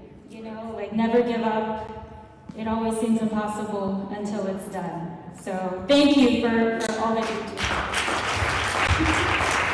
Thank you so much. That was nice.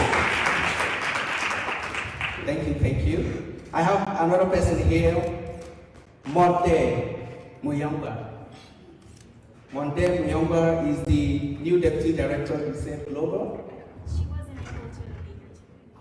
Okay, great. Thank you so much. Okay, I have Ambassador Dr. Esther Okoye. Is she here? Great. Let's give her a round of applause. Just 2 minutes. Let's give her.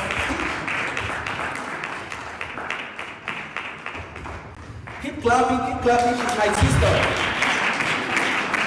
Correct.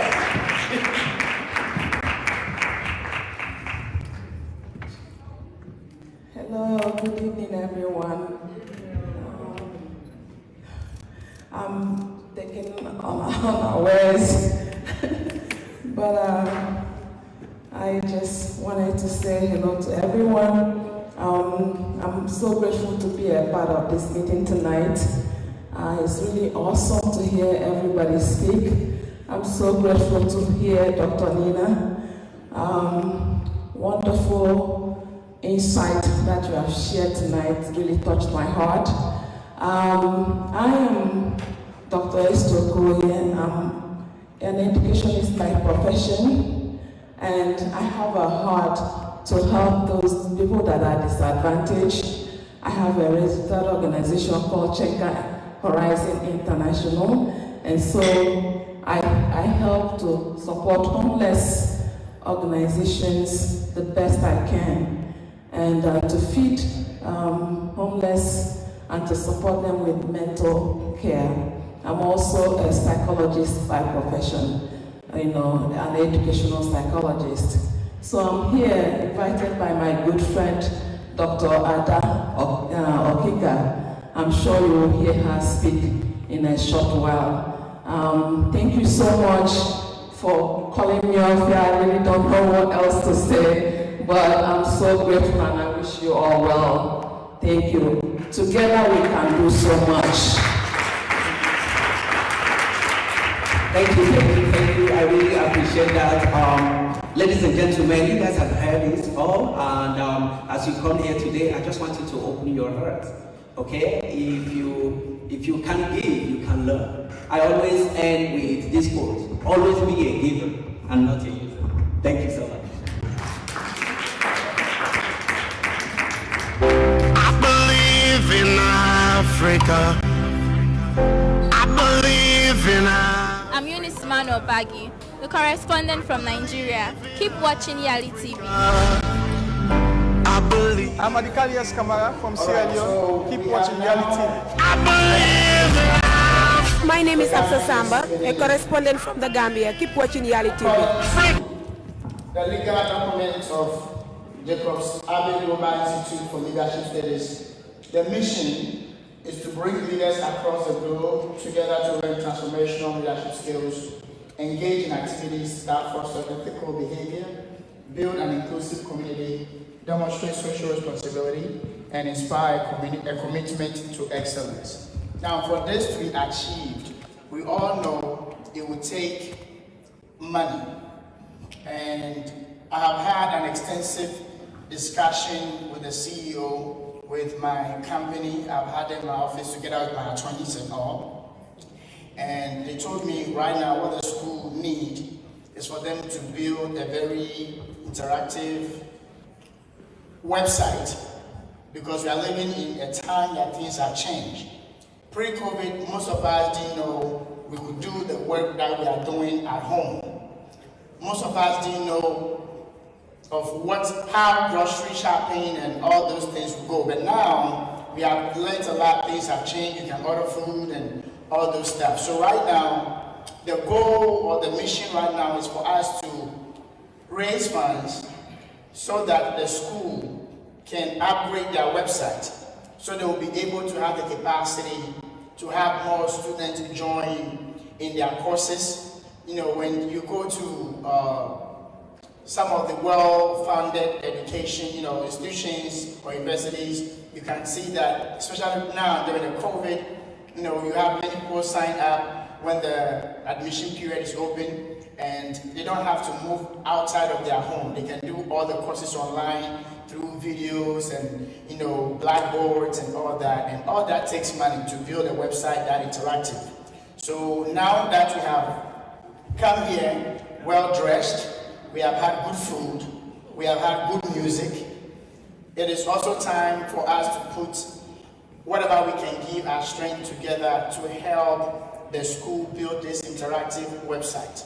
Not just that, but also the Jacob's Abbey Global Institute also do help those who want to get the knowledge of leadership, but then they are being prohibited or they are being impeded by financial reasons. They do have scholarship that they do give them, and all that is done by the school too. So I just want to assure you that your ability to give today will do two things.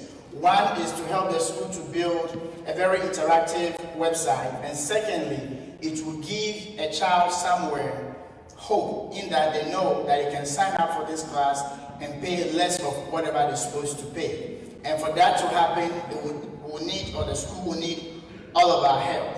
So without wasting much time, I know right now most of us don't carry physical cash anymore.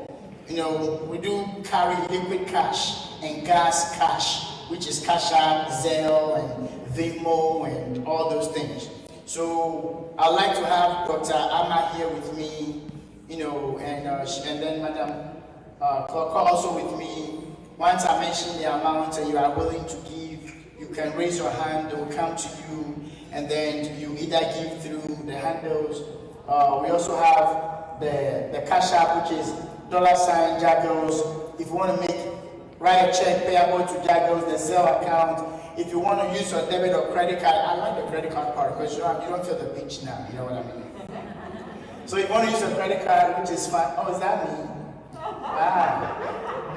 I've lost weight, fine. If you want to use your credit card or debit card, this very beautiful lady would help you with that. And then if you also want to pledge, but I would prefer you give the thing down than pledges, because sometimes people pledge and because of the busyness of life, they forget the pledges. So without wasting my time, we would want at least 20 people who can give $1,000 right now. Remember, you are not giving because you have in abundance or in excess. But remember that it is your contribution today that would help a child somewhere or someone somewhere to be educated. Our tomorrow's leaders depend on our today. We know there's a lot going on. There's bills to pay. The makeup has been increased. I went to JCPenney, and all of that. The Water Foundation, the Mineral Foundation, and all of that. That is fine. But let's sacrifice that to help someone to have a brighter future. And $1,000, I need at least 20 people to help me give $1,000. $1,000. That is 1000. Maybe because of my accent, when I'm saying 1,000, you think I mean 10,000. So I have to specify. We need 10 people who can volunteer now. Or if you want to pledge, that is fine. If you want to pledge for $1,000, that will be fine. Usually, I know many people will be willing to do so. But many a time, it takes one person to start or raise their hand, and that person sets the way or opens the way for others to join. I know some people are shy to raise their hand, but that's fine. If you signal me, I'm looking at you, eyeball to eyeball. If you signal me, I'll come to you. You don't even have to raise your hand. I'll come in. I'll even raise my hand for you if you want me to do that. $1,000. We are supporting a school that just helped about 79 people to acquire knowledge. The difference between who has made it now and who hasn't made it now is knowledge. And we all know knowledge is not free. If you're a Christian, it says buy knowledge and sell it not. We use money to buy. $1,000. We need at least 20 people who can say, I'm pledging, or I'm donating now through Cash App, through Zelle, through writing a check or using your credit card. 20 people who would like to be the first one to open up the way. It's okay. Right now we are in the days of mobile banking. So if you want to be sure by going on your bank app to make sure you have enough money in your account before you swipe, I can give you that 2 minutes too, which is fine. I'm very patient like that.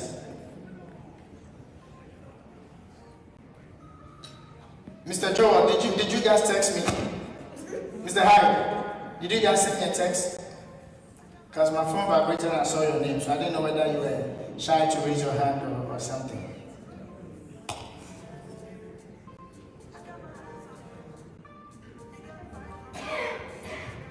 All right, so Mr. Maxwell, did you raise your hand? Mr. Donko, you raise your hand for $1,000. Let's clap for Mr. Maxwell, $1,000. He's one of the staff of Jagils, and he's also giving $1,000. God bless you, we appreciate it. So now Mr. Maxwell has opened the way. He's paying with his credit card. See, the thing I told about credit card. You don't feel the pinch now. It's at the end of the month, which is fine. Sometimes they give you 2 months. It's fine. $1,000. 19 more people.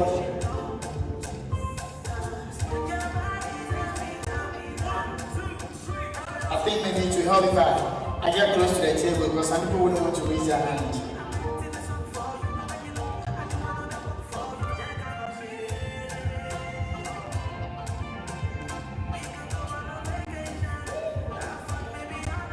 I think it's easier when you begin to dance. When you begin to dance, it's much easier. When you begin to dance, it's much easier. If you're here with your spouse, that's fine. You can have a quick discussion too. Should I use your credit card or I should use mine?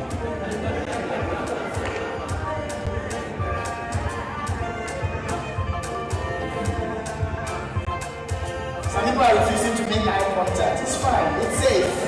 I'm vaccinated. And so I can 6 feet away from you too.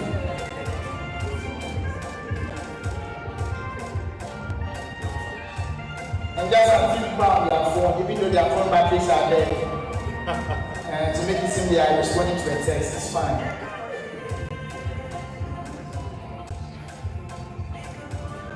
I know, we have company owners here, so you can use your company check to also donate.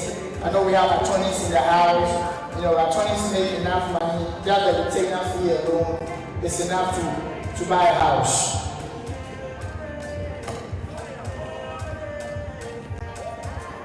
Oh, you're standing? Oh, so you still by mistake. $1,000. Dr. Nina, when she was talking, she did say, give till it hurts. And these are some of the giving that you will feel the pinch now. But then someone somewhere will enjoy it, and it's all part of it. Some of the giving, when you do now, the person who would enjoy it may not know you. But then get to know that you have helped someone somewhere. And that is what makes the world a better place to live. $1,000. I know we have some nurse practitioners also here. I'm not mentioning, I didn't mention your name. I just mentioned your profession. According to the BLS, that's the Bureau of Labor Statistics, nurse practitioners make more than $135,000 a year, aside the sign-on bonus because of the COVID. I've done my research well. $1,000. Mr. DJ, let the music flow, okay? Because music has a propensity of making people donate. There is a correlation between music and donation.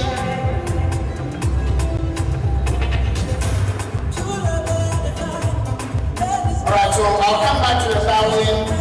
I need about 30 people who can donate $500. 30 people that can donate at least $500. $500. We are giving.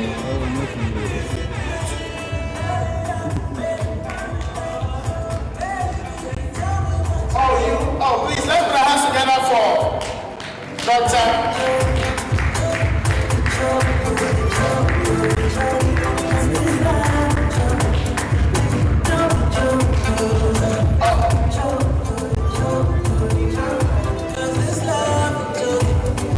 On behalf of Dr. Kojo's Foundation, they are giving us a total of $600 right now. These are their checks. Let's clap for them. Dr. Osei, can you please take care of this?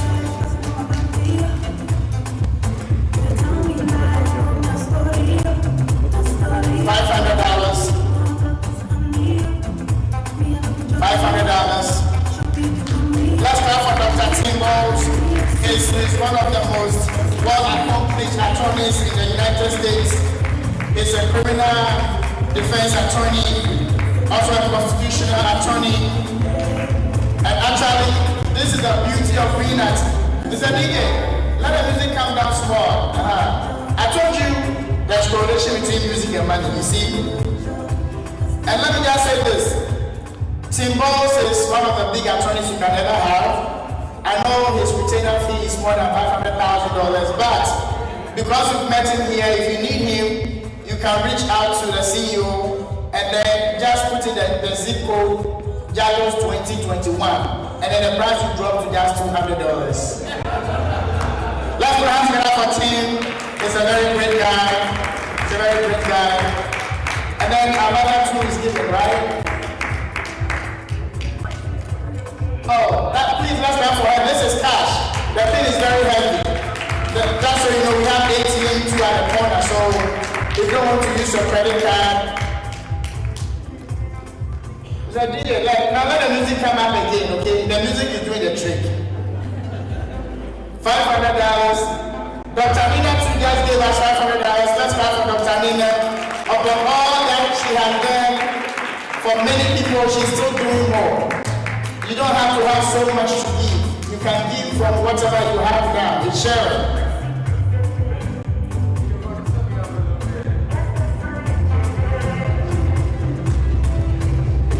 Let's put the hands together for Mr. and Mrs. Brown. They are sitting right here. Their daughter got married not long ago. They are one of the instrumental people in the community. They've been counselors for more than many years. And the good thing is, they counsel for free, and then they give you free food too. You can't beat that. So when my wife and I ran out of food, I tried to start a fight so we can go to their house.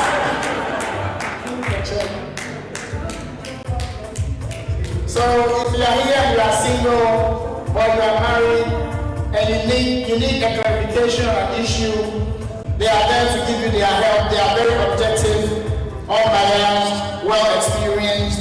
They don't only counsel you based on their marriage experience, but they counsel you based on a lot of research. And I like that. And the food part is very good. They even give you something that you eat there and something that you can take to work. Let's put our hands together for them. They are very instrumental. They have been blessing marriages. They've been giving advice once every month on the Inspired podcast.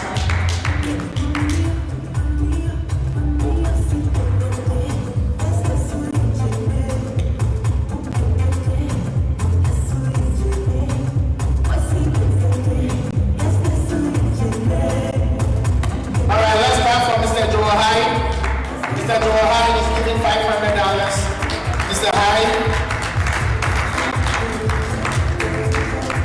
Mr. Hyde is an IT consultant.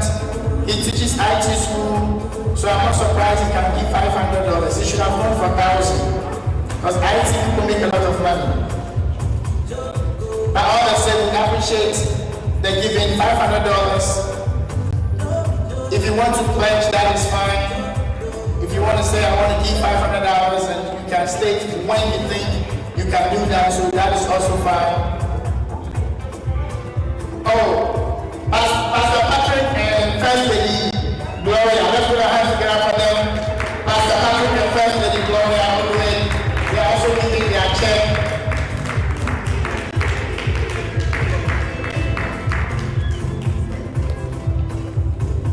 And just so you know, this check is coming from their legacy. Okay, this is coming from their personal accounts and not the church accounts. Just so you know. Let's put our hands together for them. They are very nice people. I know them personally. Regardless.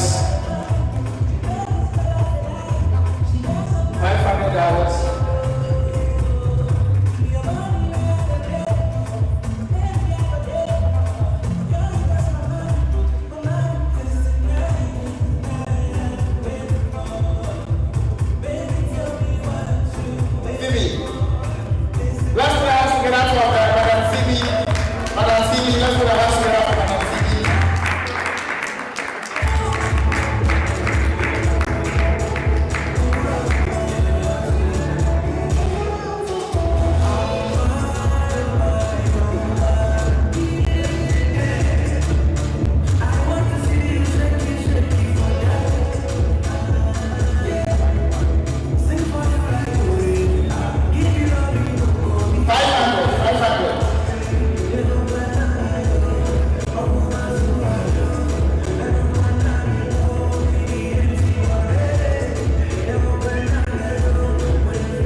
information other than that to Crown Lawyer. I don't want to, after I finished it, and then get a letter that I can sue or something, unless team comes to my age.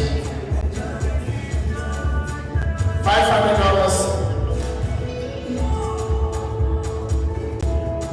All right, so how about $300? $300. Dr. Sandy, let's put a hands together for Dr. Sandy. Sandy is very instrumental in the community. When you go to Regina Hospital Center, she's one of the departmental heads over there. She's a very great woman. $300, check, cash out, Zelle, pledging, $300.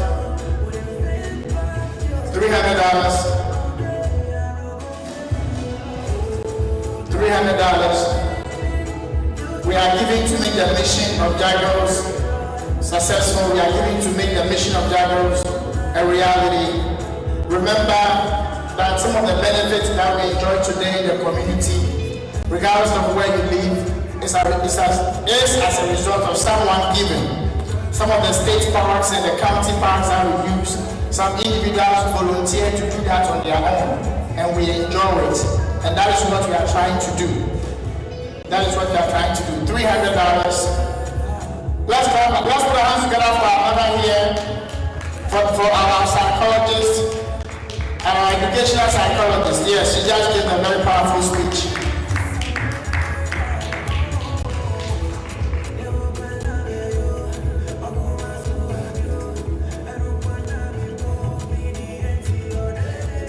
Dr.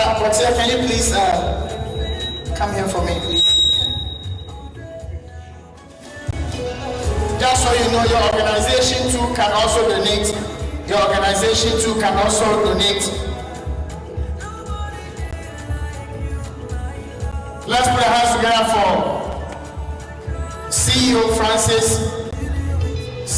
Francis Incorporation Network, together with his wife. They are giving $300. Let's put our hands together for them.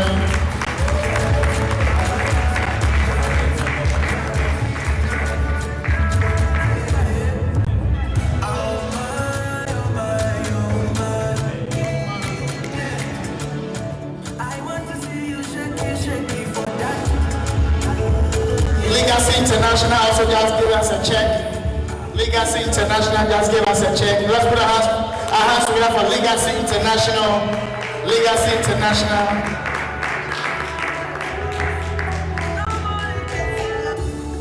$300. $300.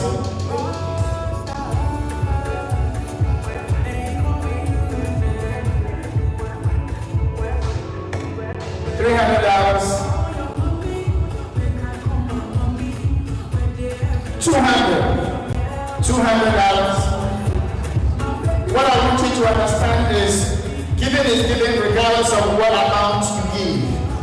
Giving is giving regardless of what amount you give. $200.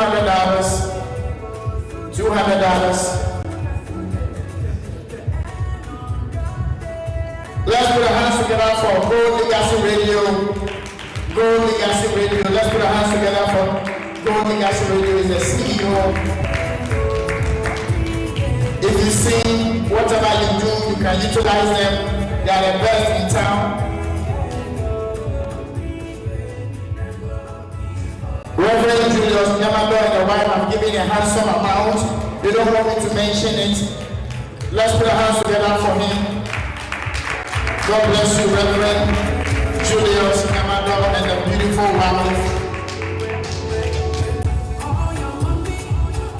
Reverend Yamado's daughter got married a few years ago to a very wealthy businessman in Ghana.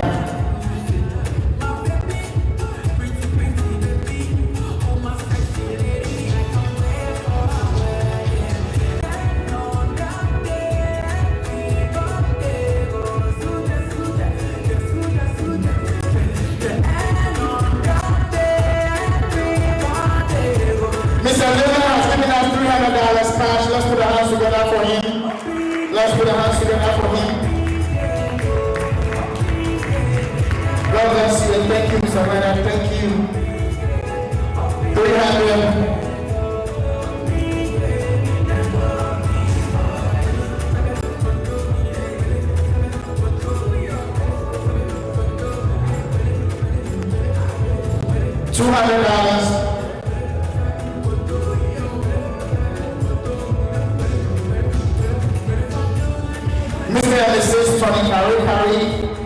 giving $200 to the Kofi Institute. Let's put our hands together for them. Powerful couple. They have taken over all the Loudoun County in real estate. If you want to buy a used house, reach out to them, they'll help you. $200. I do understand some people also are giving Nicodemusly, which is also found and encouraged.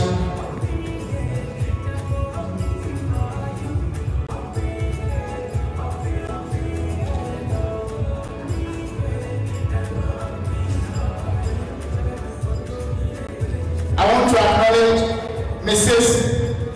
Hannah Thompson. Mrs. Hannah Thompson, she is also a mighty, powerful woman. She has given a handsome amount through Cash App. Mrs. Hannah Thompson.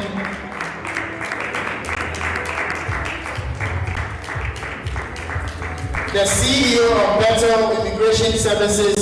She's an attorney in DC. She has been working as an attorney for many years. She decided to run for Attorney General in Chicago and she changed her mind and came to Virginia.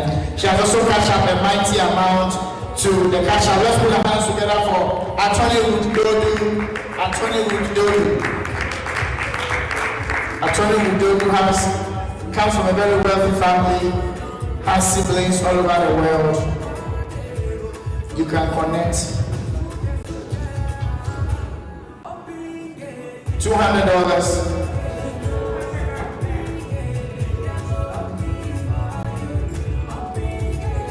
So in Ghana and Africa, at certain time when you get to the bus station to take your vehicle or to board the bus and go, there's something called last bus. Last bus means that once the bus leaves, you have no choice than to walk. So last bus.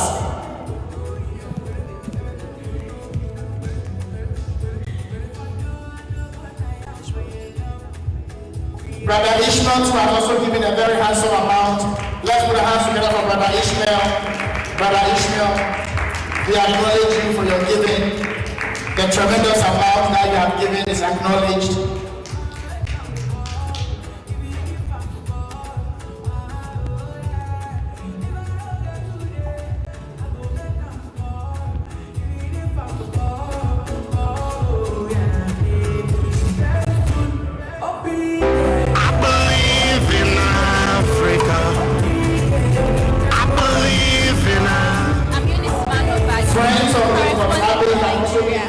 Watching a very quick amount. Let's put our hands together for them. Friends of Jacob Abbey have given a very quick amount in support of Jagils.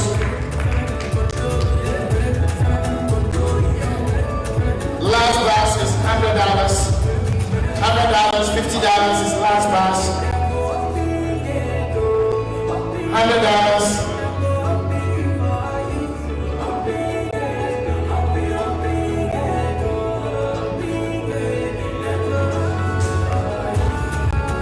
The CEO of African Post, Mr. Abu, together with his wife and his company, have given a very rainforest amount to Jagils Institute. Let's put our hands together for him. A very rainforest amount, very heavy rainfall amount.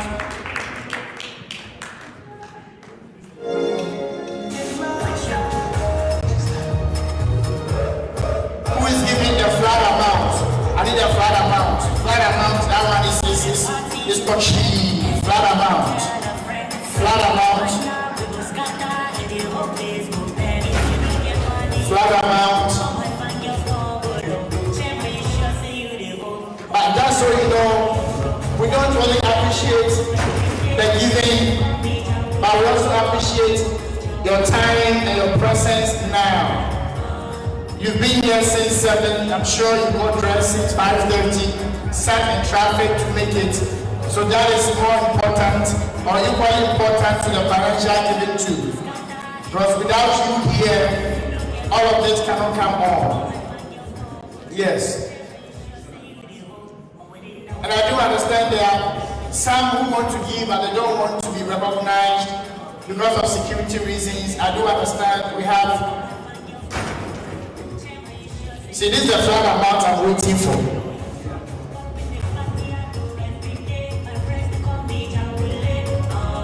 Dr. Oben just gave the flag amount that I was waiting for. Let's put our hands together for Dr. Oben for the flag amount that I was waiting for.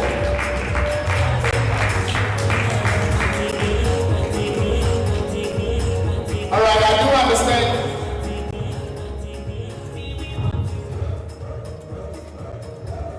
Mr. and Mrs. Dongo just gave us a very sunshine amount. Sunshine amount make you smile. Sunshine amount gives you good energy and good vibes. Yes, when the weather is gloomy, you come down, you can't even enjoy your food. Sunshine amount is what gives you the capacity to get up and stretch and smile, even when you are not feeling your very best. Oh, it's sunshine. Yes. So much that some people call their partner sunshine. I'm yet to hear someone who calls their partner gloomy. Nobody used that. Yes. It's my understanding that many others too want to give without being recognized. For security reasons, I do understand. Some people want to give an amount that they don't want the amount to be disclosed, nor their names. For security reasons, we understand. So I will observe that too as well. So just so you know, the giving channels will still be on the platform or on the screen at any point in time. If you decide to change your mind and give more, not by mistake, but give more intentionally, you are more than welcome to do so. Let's put our hands together for ourselves. Let's put our hands together for ourselves. We have done very great. We have done well.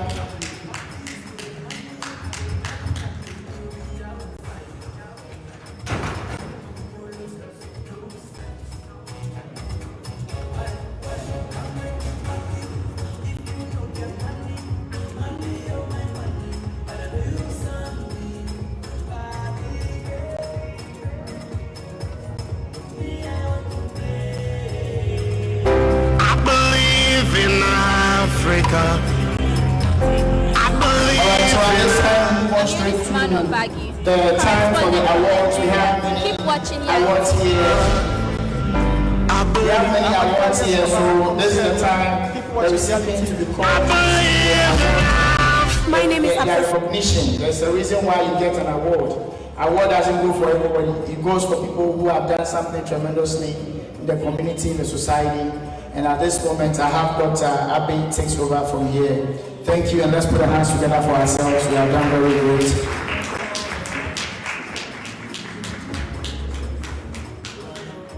Thank you very much, Alice. Thank you for this. If you can get all those outside to come in now, we are the climax of our events to be wrapping up very soon. So if you can please, somebody can help me get all those outside to come in so we can finish the program beautifully. As we know, this gathering, it's not only to raise funds to support our work, and I just want to take this opportunity to thank everyone who, one way or the other, has contributed towards this program. It has been a very successful thing, and I am very grateful for your support.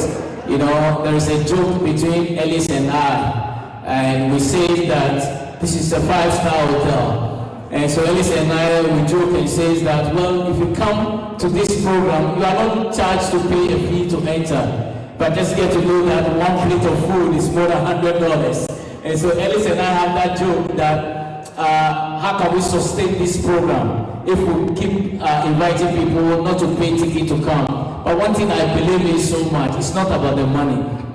Money is not everything. You know, the value system is what matters. How are we inspiring people?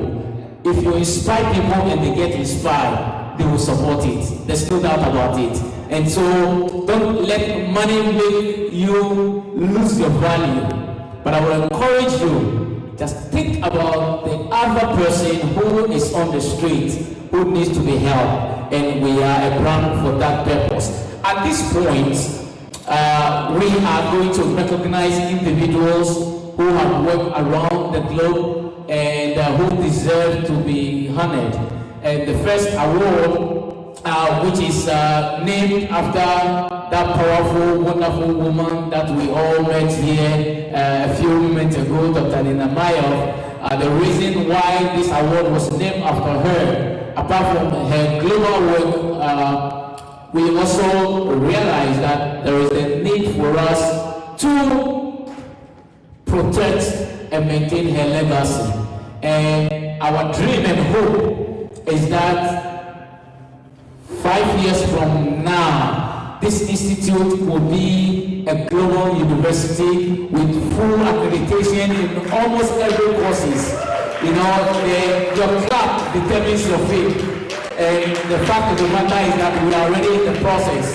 They say when a blind man said he will throw a stone at you, it means he's standing on a stone. And I'm telling you that in the next 5 years when we gather here, you will be excited to know that we will be awarding full accredited university level studies because we have the capabilities.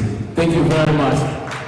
So at this point in time, I know our time is fast spent, and so there are a lot of videos of all of our awardees, but we don't have time to show all that because we need to dance and all that, and we'll do all in the next 45 minutes.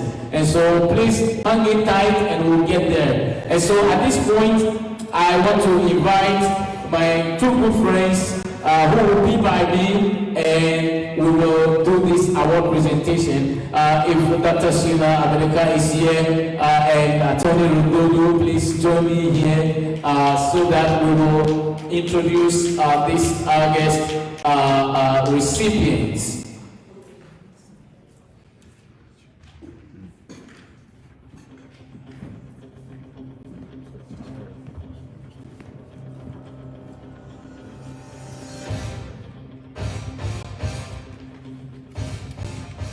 All right, so I will also want to take this opportunity to invite Dr. Nina Mayoff to come here so that she will be the one to present our awards to our awardees. And Yaro, if you are here, please come up stage to help us with, that's great, she's here, great.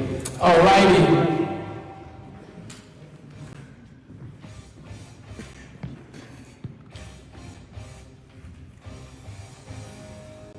Thank you, Dr. Nina. All right, so at this point, Attorney Ruth will help us with the introduction of the individuals. Like I said, because of time, we will skip a lot of stuff. We just glance through, you know, she's an attorney. She knows how to summarize. I learned that from Tim. You know, if you don't know how to summarize, then you will not be able to pass the law exams. So, over to you. Thank you, Dr. Jagils. Our first award recipient is Stephen Selasie, is who General Manager at YALI TV.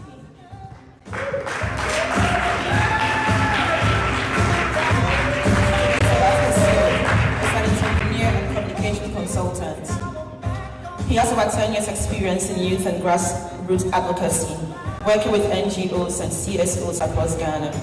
Currently, he's the General Manager of YALI TV, a fast-growing online television channel dedicated to tell the stories and impact of YALI alumni and young leaders across Africa. Stephen aspires to be a renowned media entrepreneur and development communication consultant. He will use his leadership skills and network to transform the socio-economic fortunes of the continent through a renewed media vision for Africa, storytelling, and through peer partnerships. Thank you.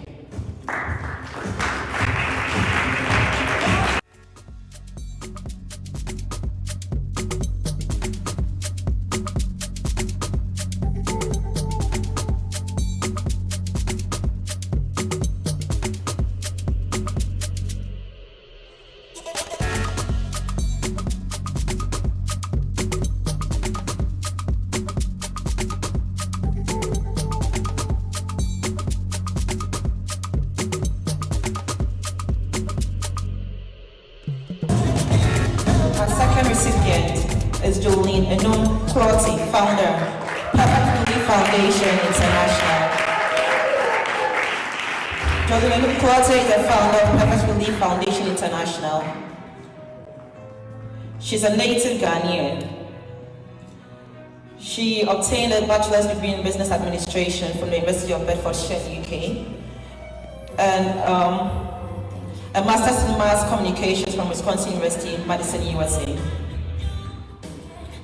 She's had a vast experience in non-profits, and she seeks to improve the quality of life of our region and community one program at a time. From the inception of her program in 2019 to date, 100 orphans have benefited from her program and assistance. And she aims to reach 300 orphans by the year 2025. She's also supported 60 widows to date with small capital to start their small businesses and make themselves self-sufficient and self-reliant. And her main objective will be to assist 150 widows by the year 2025. Thank you.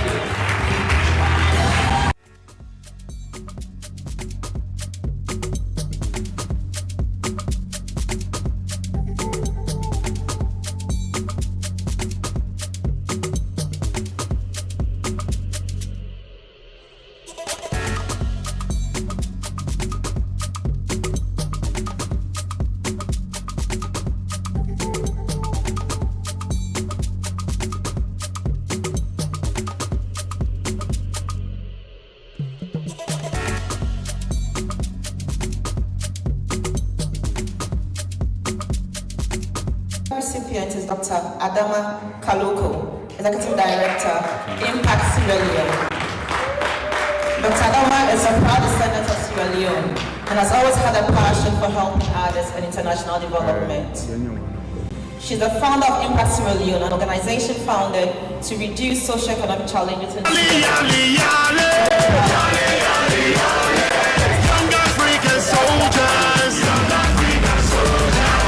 recognition in Sierra Leone and the United States as the UNIBA Brand Ambassador, Female Empowerment Entrepreneur, and the Chief Patron of the UNIBA Student Association. In addition, her commanding personality has made her a natural for hosting a series of successful fundraising events through collaboration with the community, association, and church organizations in the DC area between 2004 and 2020. She hopes to continue to serve humanity through her missionary works. Thank you.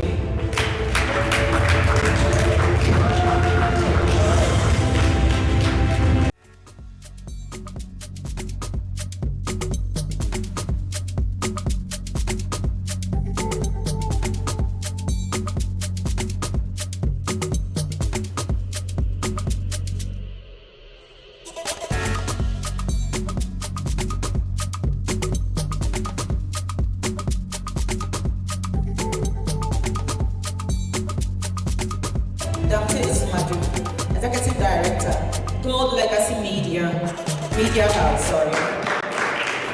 Colonel Damte Ismadu, probably known as Kojo Ismadu, is an on-air personality based in the US.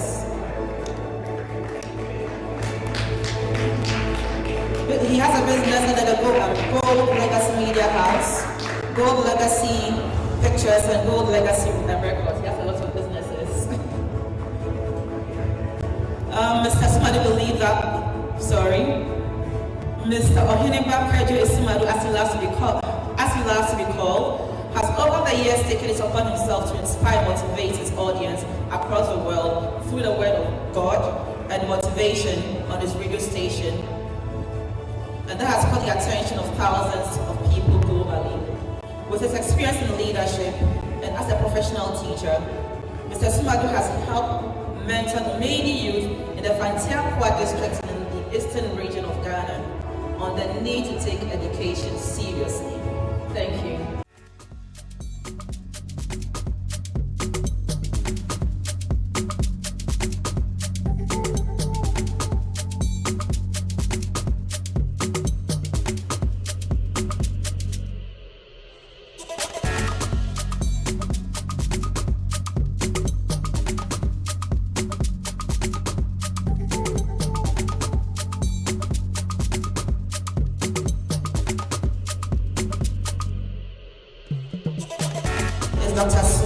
Okodia, Executive Director, Susan Kojo Organization.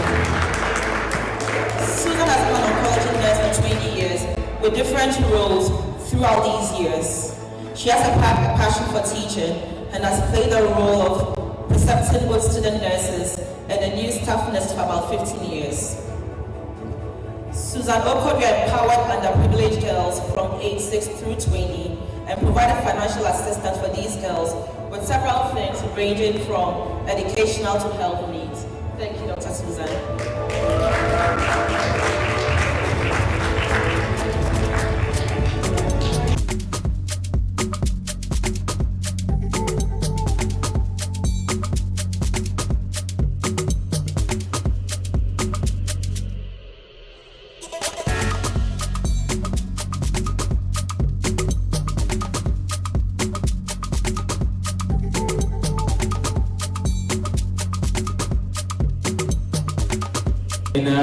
Thank you, Ruth. Thank you all. Thank you.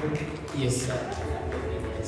Yes, so there's one more award for Nanaya Osei-Darkwa, but unfortunately he couldn't travel to join us because of health issues, and so that's why we have not mentioned it. But it's a great guy. It's a great Green Republic project. It's planting trees all over the northern part of Ghana. And so we are grateful for all of them.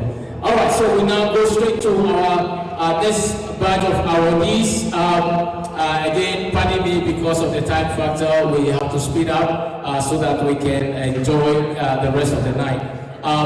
So we also institute this wonderful award for individuals who have worked in high-profile human rights issues around the world. Now, this award was named after Timothy Bowles. And Timothy Bowles, as you all have heard, is a constitutional lawyer who has helped a lot of folks around the world. And so, without wasting much time, Timothy Bowles, I want to invite you to come up here to help us present these awards to these wonderful people.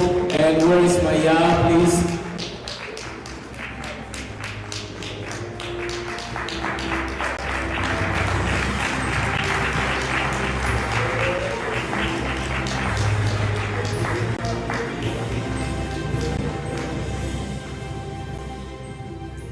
All right, so our first awardee for this award will go to Dr.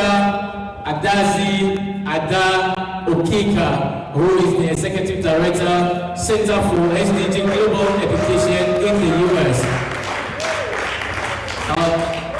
Ambassador Ada is a great woman, gender advocate who has worked extensively within the United Nations system in New York. As we speak now, she was in California. She just flew this evening to be here, and we are so grateful, Dr. Ada, for coming all the way with us. And so we bestow this award to you for your excellent work in human rights activities.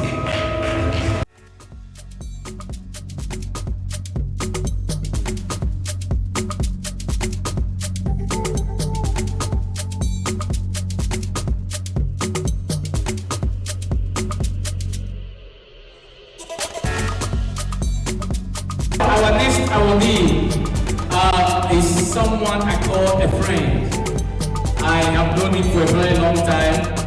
We have worked on human rights issues around the world. I still have a joke between the two of us that at the corridors of the United Nations, I think the trust office in New York, we sat together and I whispered to him, I said, this is the time for you to become a member of parliament in Ghana. And we laughed over it, but believe it or not, today we are gathered here to receive my very good friend, Honorable Francis-Xavier Sosu, the member of parliament for Medina, a constituency, and a ranking member of the ranking member in the Ghanaian parliament. Please, let's put our hands together and let's welcome my good friend, Francis-Xavier Sosu, the member of parliament of Medina constituency in Ghana, who himself was a youth for human rights champion.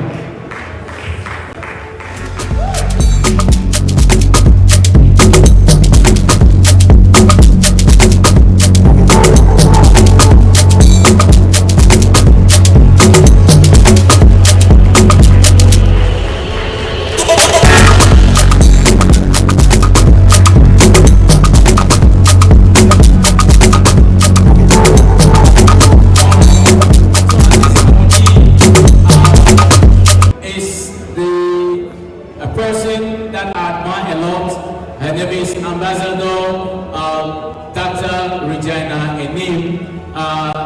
She is in Nigeria. She has done some amazing work around the world, and you can read all their profiles in the brochure. For want of time, that is why we are skipping some of these speeches. But Ambassador Regina was caught up with another activity in Nigeria, so she could not fly to join us. But she was so generous to invite her very good friend, the former controller of immigration of the Federal Republic of Nigeria, in the person of Auntie Victoria, to come all the way from Newark in New Jersey to receive the award on their behalf. Auntie Victoria, you are here. Please come to and receive this award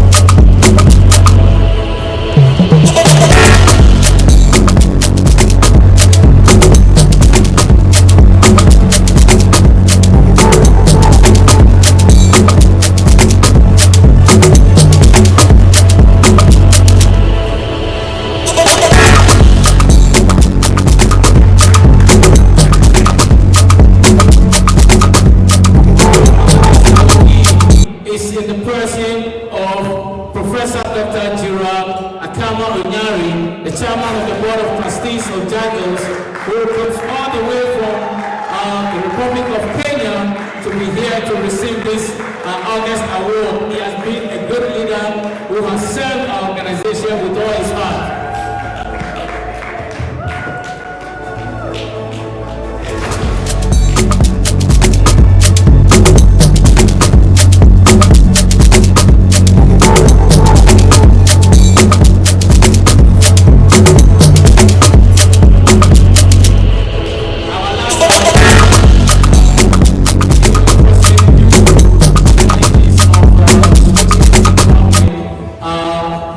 Dr. Charles HACKMAN, who is the executive director of Here for Profession Foundation organization based in Ghana, was unable to join us, but he sent his acceptance speech. And so, Ramaswal, if it's available, we can play his acceptance speech and we'll move on. God bless you.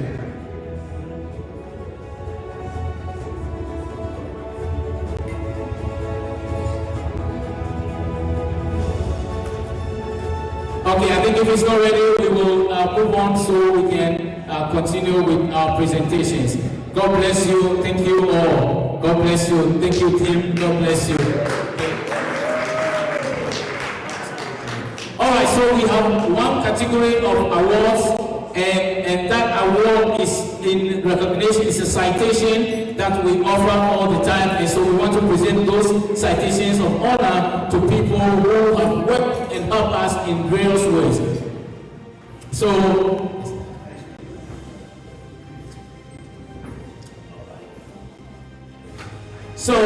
this award, this is a PE so proclaimed that the Jagils Global Institute for Leadership Studies is privileged and proud to present this citation of honor to Amabote, our president, Inspires Alumnus Club, in recognition and with appreciation of your valuable contribution to fundraising outreach, excellent volunteerism, and donor development.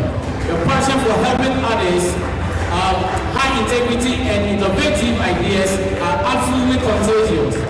With this achievement highlighted, this leadership citation is in an honor bestowed on you as the president of the Alumni Network of Jagils.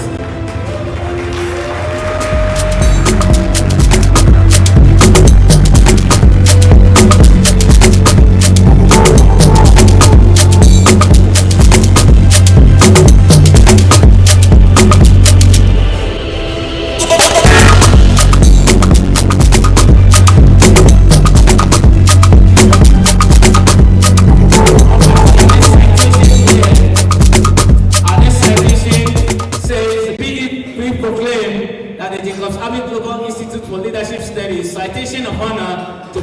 Professor Edwin Ituahini, in recognition of your contribution to accounting education from demonstrated and/or endowments in research over a sustained period through excellence in teaching, educational innovation, publications, guidance for studies, and involvement in professional and academic societies and activities. This is therefore presented to you for your outstanding excellence in teaching. God bless you.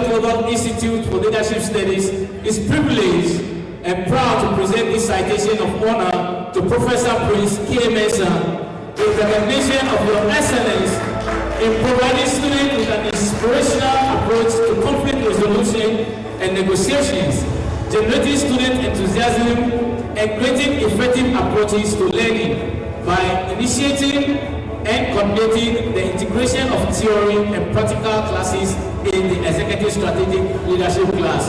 This is presented to you for your outstanding strategic leadership.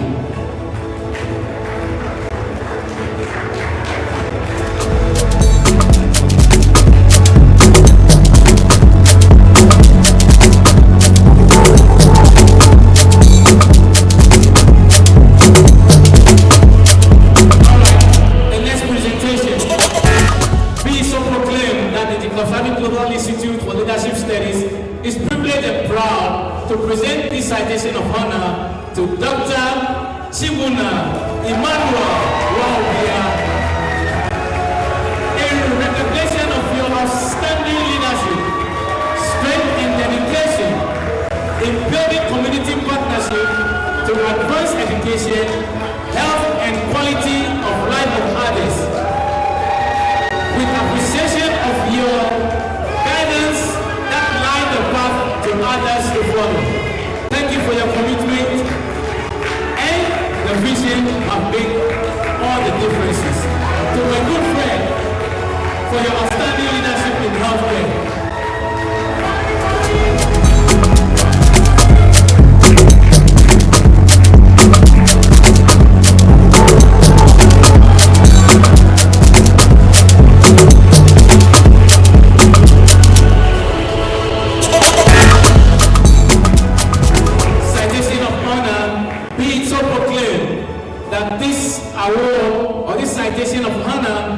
Presented to Asuo-Darkwa. Like a circle, the pursuit of excellency has no end. We salute your unwavering commitment to outstanding personal performance. Our achievements are shaped by the strength of the foundation we set. Thank you for your commitment to excellence and recognition of your outstanding acts, service and achievement that exemplify and support the vision and vision of our institute. This citation of honor is presented to you, knowing that teamwork allows us to reach the height of excellence and perform extraordinary.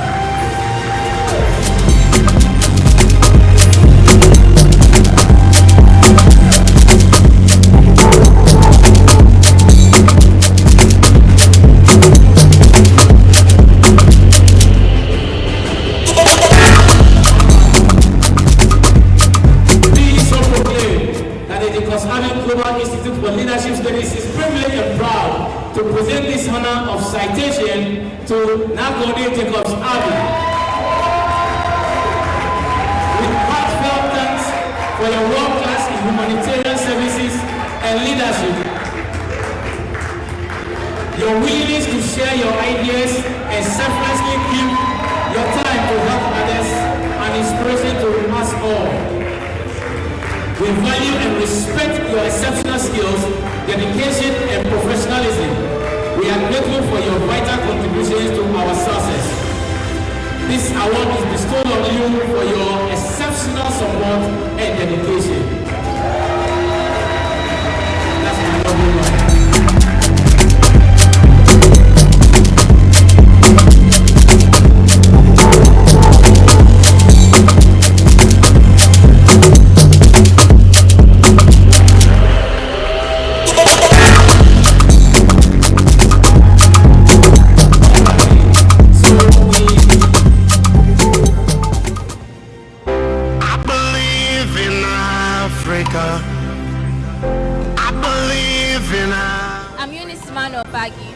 correspondent from Nigeria. Keep watching YALI TV.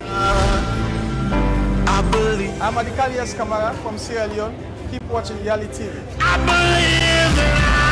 My name is Afsa-Samba. Alrighty. So, thank you guys so much. We just have 2 more awards and we are done. And so, as you may know already, and thank you for those staying. I know we really run out of time, but we will get everything done quickly and faster. As you know, today is also marks the birthday of my lovely wife. So, please, now if you don't mind, I would like to invite you to join me here. So we just sing happy birthday for you. How about that? Please.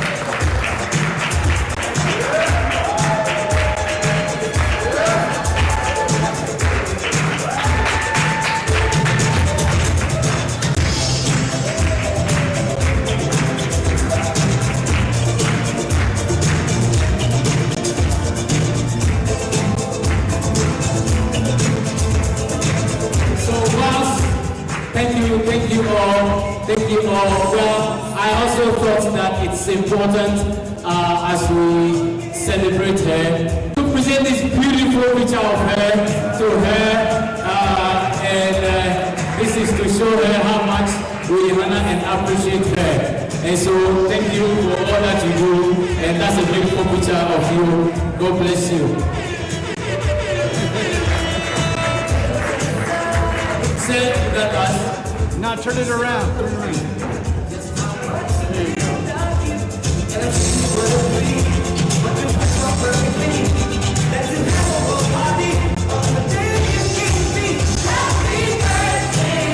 And now I will invite the alumni group. They have a parcel for her.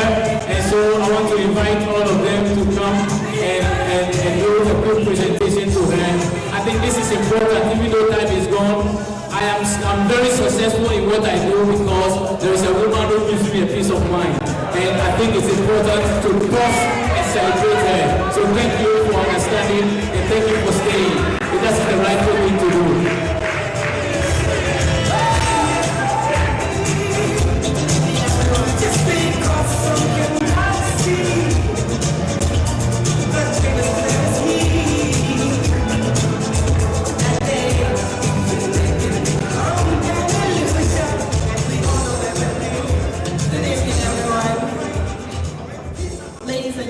As you all know, we are gathered here for the ADAEZE Global Institute for Leadership Studies graduation and annual dinner gala. However, an adage indicates that behind every successful man, there is a strong, gorgeous, voluptuous, wise and intelligent woman. It is with a great pleasure to acknowledge the input of Mrs. Jagils' ability in spearheading various activities to ensure that the Institute is functioning effectively. On a very special note, the class of 2021 Jagils was honored to witness the first-hand this affection, admiration, and adoration expressed by Dr. Samuel Jagils. I call him my Uncle Sam. Whenever he referred to his dear wife, Nakode, as my beautiful, lovely wife.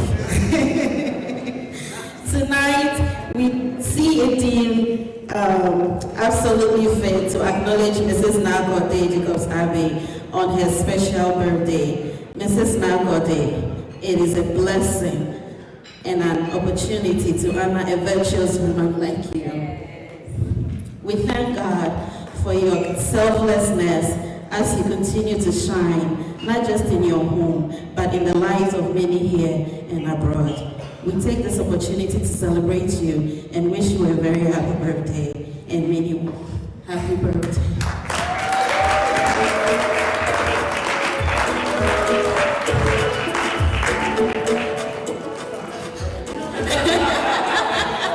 We went all out.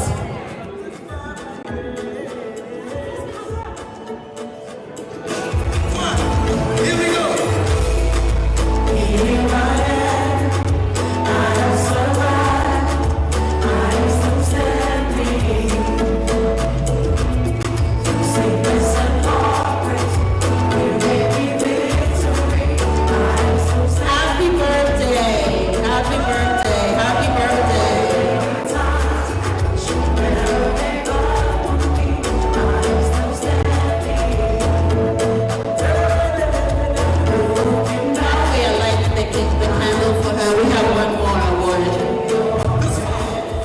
my Uncle Sam, thank you for putting yourself up for humanity. Thank you for preparing many to take up leadership in special places. Thank you for making us co-servants in the vineyard. You are special, for you were especially made for us. We may not remember everything you taught us. Hey, I remember. But we will remember the number of times you have called us brothers, sisters, and friends. You laugh, you counsel, you teach, and you inspire. On behalf of the Trust Group, the 2021 year group, we present this to you.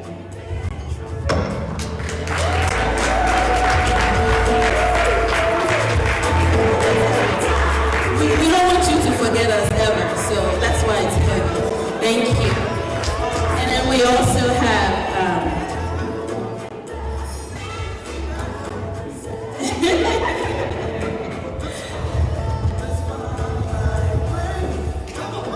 this is from the entire year 2021 group.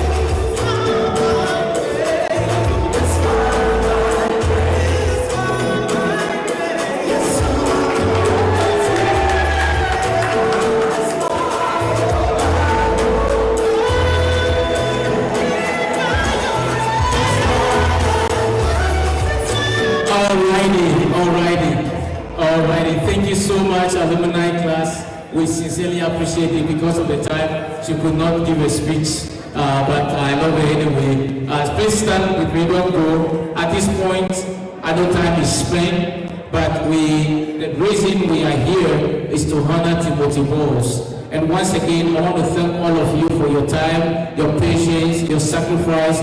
Once in a while, we sacrifice to honor people. So let's honor this great man who shaped my life. You know, I still recall there's a joke between Tim and I wanted to come to America in one of the days, and Tim called the US Embassy for me to go get visa. I got to the embassy and it was a Labor Day. And so it was on Wednesday. I said, hey Tim, I'm at the embassy, but the embassy is closed. They asked me to come. He said, don't worry, you fly tomorrow. The next day I was in the plane. He's a great man. He has helped me a lot. Let's put our hands together as we honor this great man.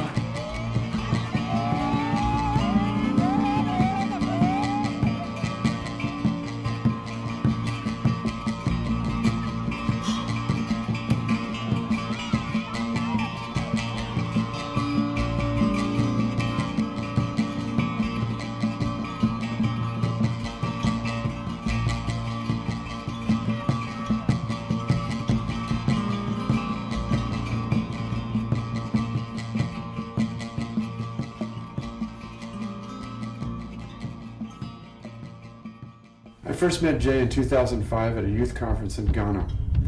He got off the plane, he weighed 98 pounds, a 3-time refugee, he explained, from his native country, Liberia. A country, I learned, that had had a civil war for over 13 years, and during which they had killed over 1/5 of their population.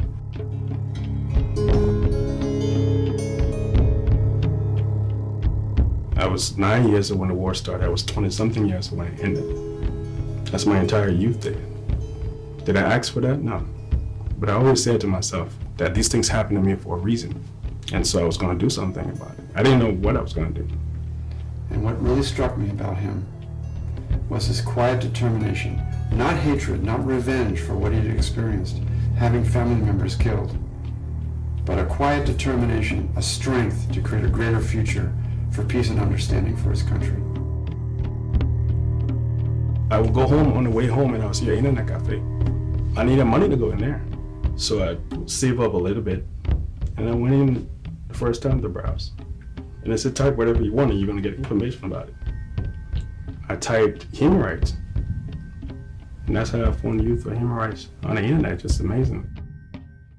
Jay and I spent a week together that first time, during which he asked me for help and to come to Liberia to see what could be done together. What came out of that was a human rights leadership program based on the Universal Declaration of Human Rights that enabled young people to take a leadership role in the creation of their future. And this was inspiring not just the young people, but the leadership of the country. People like Team States, they're gonna create another alternative. They're gonna show by their actions, not easy actions, costly, time, energy, family time, family resources. And they're gonna provide another generation somewhere around the world something they can look up to, some kind of hope. And that struck me. Here's an American, older guy, and a young Liberian. He became part of our family. And as we worked together, making steady progress with the young people who were so willing to change, I became inspired in turn, much more inspired to do something lasting in West Africa and Liberia.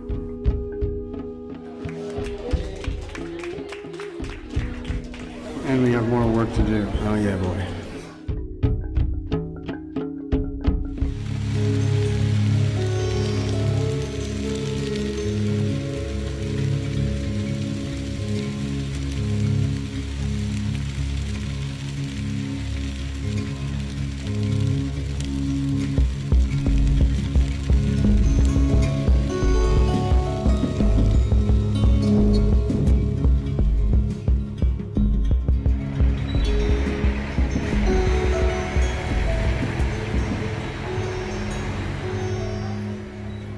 Conflict in Sierra Leone started way back 1991 at Bomaru. 94 to 95, that was the time when the rebels attacked our village, Tahama. We were captured with my colleagues. They went further to kill some of my families, which still ring the bells in my ears whenever I think about it.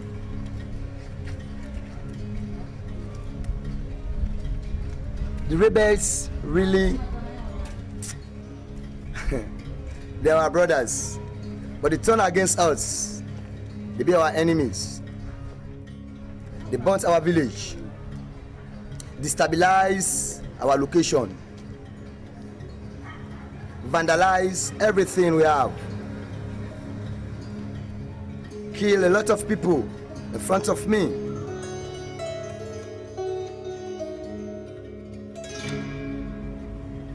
When I was very small, we heard about war coming to Liberia. The war lasted for a very long time, for which many young people were separated from their families. Many young people were abused and violated. Many young people were exposed to violence. So even after the war, after 14 years of civil crisis, we come back into the society and we realize that people are still traumatized. There's still this bitterness among people. Just something simple happens and you see the way that individuals react, like they're about to fight or something. So it's like the people in Liberia have been exposed to too much violence, and there's a need that we continue to transform the society gradually. Behavior change is not an event, it's a gradual process. So we have to engage the society, young people, and try to transform their lives, because they are still bitter about this whole war thing, about your tribe against my tribe, your father against my father, your sister against my sister. People still have that bitterness in them. And people may say Liberia is peaceful, it's safe, yeah, I agree, However, people still have things in their hearts that they need to come out.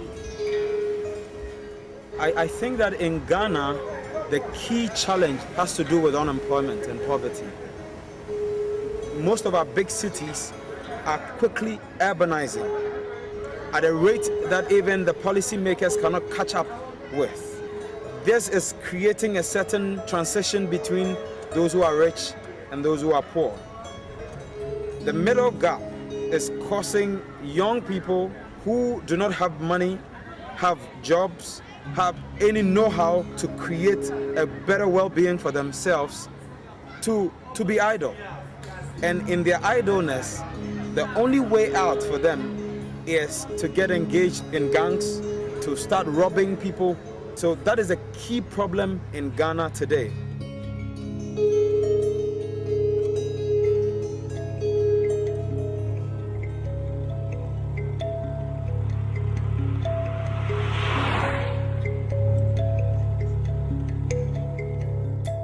We have designed a program that engages young people and put them in a field where they actually go out and speak about issues that confront them, that confront the communities they live in their nations as well. Our program is a cycle of training events that begins in the early part of the year. First, we had the 3-day workshop. We were educated about the 30 human rights. We are divided into 3 groups. They said that we should choose a human rights topic, which should be a topic that is affecting us in Sierra Leone. Example, government corruption, child trafficking, violence committed by young people. And then we have a professional editor who comes in and train them how to handle equipments like a camcorder, taking good shots. And then they go out and document. For example, they interview government ministers, NGO leaders, victims of the issues they've taken. They interview school students, they interview street people, they interview the community as a whole. And then they go out to different schools on a target basis of 8 schools per team. You introduce the 30 human rights to them. You talk to them. Maybe some of them have problems or stories, and then you help them to solve it. We also engaged the schools that we had presentations in to form clubs. And so we formed clubs and we chose leaders in those clubs who will be more or less like the focal point of Youth for Human Rights in the various institutions. And in the end, there's a forum and a platform where they come up in front of stakeholders, in front of government officials, in front of their country, and speak up on the issue, speak up on what they've been doing, the research they've made, and the recommendations to government. So we do this in 3 countries, in Liberia, in Sierra Leone, and Ghana.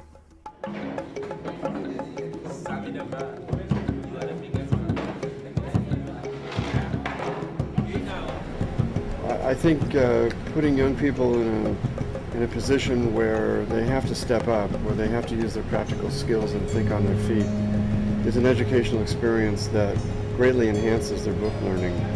Yes, possible term. There is a time that parents begin to expose their children involved in armed robbery. These are going to be true advocates. They're speaking out for human rights and against abuse in very articulate ways. And I think most importantly what this does is it helps the young people demonstrate to themselves that they're competent members of our society. Okay, we did it. That was UNMIL Radio. UNMIL is United Nations mission in Liberia, and they have a nationwide broadcast, obviously, one of the top stations, and that was the coffee break program, which is it's the public affairs program in the morning for drive time. So we've just reached probably 300,000 to 400,000 people. This is one of the most challenged, poverty-stricken areas of the world. The devastation already being experienced was tripled, even farther than that, by the Ebola virus that came and spread throughout the country last summer. A lot of us didn't know what Ebola was. And of everything that region had experienced and everything that people have been through and suffered, I was like, Ebola it was just the wrong time, just when things were a little bit improving. As Jay was finishing his American education, that's when the Ebola virus hit and started to devastate the country. And yet he was determined to go back, and in fact did, despite the dangers, despite the risk that he had. If he caught this disease, it was almost certainly going to be fatal. It kills faster than AIDS. So it was pretty striking, the effect of the virus itself compared to other viruses. There was a great distrust between the hospitals and patients. So nobody would go to the hospitals anymore, or nurses would not treat you if you were sick, because they didn't know if you had Ebola. So we heard cases where pregnant women get babies on the street because they wouldn't go to the hospital. Can you imagine your daughter getting sick and you can't touch her at home? You have to lock her up in a room and nobody else can visit her and see her because you don't know if she was pregnant. That's what people had to deal with. The choices were hard. You know, people had to decide whether to buy bread, butter, or to buy chlorine. People were wrapped around in plastic bags, and you never saw them again. I mean, 8,000 deaths over a couple of months, that's crazy. American leadership promised that the Ebola virus would never reach our shores. And yet that did come to pass. People died. And a panic, a fear, started to spread throughout our population. We just didn't know what to do about it. But both ignorance and both incapacity to act at that time escalated. We didn't have the techniques, the training, the institutions, the knowledge, and the education. You put that in 4 months, you have epidemics showing up in everywhere. The country was shut down.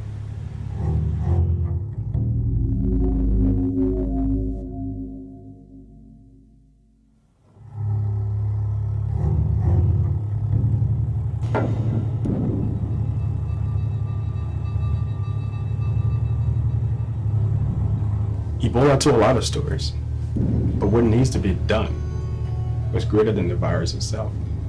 It starts with literacy and it starts with education. Without that, they don't have a place. They don't have a voice, they have nothing to contribute. Of late, we had a young man who headed the national exams of Liberia. What happened? Everybody failed. The whole country failed. He didn't say 2% passed, he said everybody failed the national exams. And this is from high school and to college.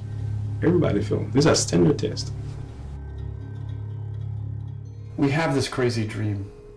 Out of the conflict, out of the chaos of 12-year-old child soldiers killing people at will, can arise a country where young people are able to take control of their lives through competent, actual education that enables them to create a greater future. That this place once upon a time produced the worst child soldiers. We will build an institution that reverses that chapter. A generation to come, when they think about the center that is producing some of the best Africans, they realize it was built by the support of all of us in a region where once before it's not even possible. Ebola proved we are not immune from the horrors of this world. We are a global village. We have a human right to take responsibility. When we see suffering, when we see injustice, the wrong thing to do is nothing. For the champions, stand up, stand up, stand up. For the champions, stand up. For the champions, stand up. Stand up, stand up. For the champions, stand up. Stand up, stand up, stand up.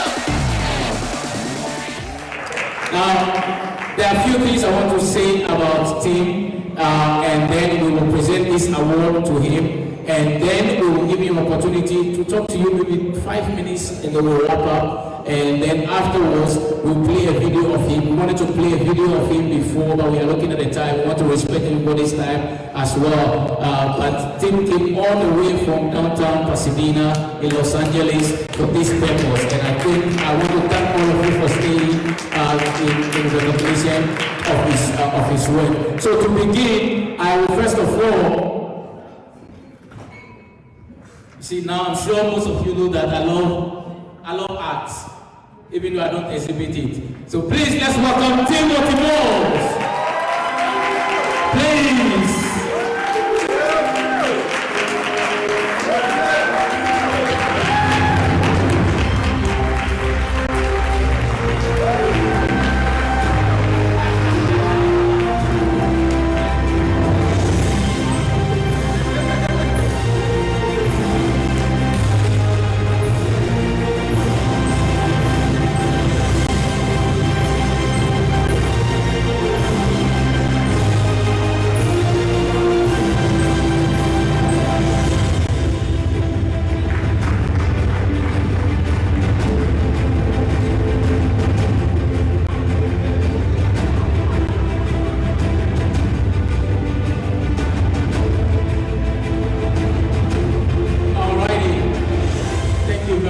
Mr. DJ. So once again, please keep standing and with all humility.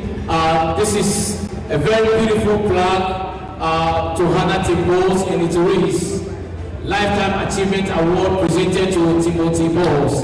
This recognition is bestowed upon only a highly distinguished individuals who have demonstrated a commitment to excellence in their careers and exemplary leadership within their communities. The Jacobs Abbott Global Institute for Leadership Studies on this occasion present this Lifetime Achievement Award to Timothy Bowles.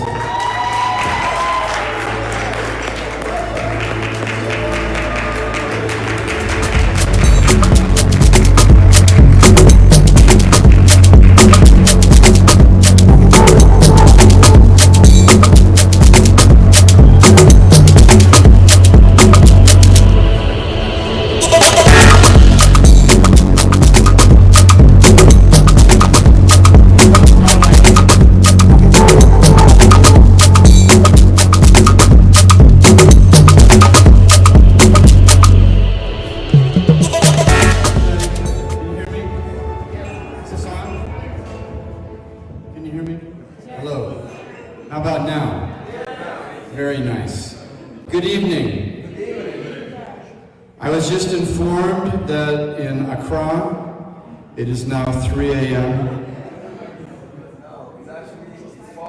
And in Nairobi, Jared, it's 8 a.m. So you just pulled an all-nighter, man. It's wonderful to be here, Sam, and you know, it's humbling because maybe you have the same idea about your own lives. I don't think I've done anything special.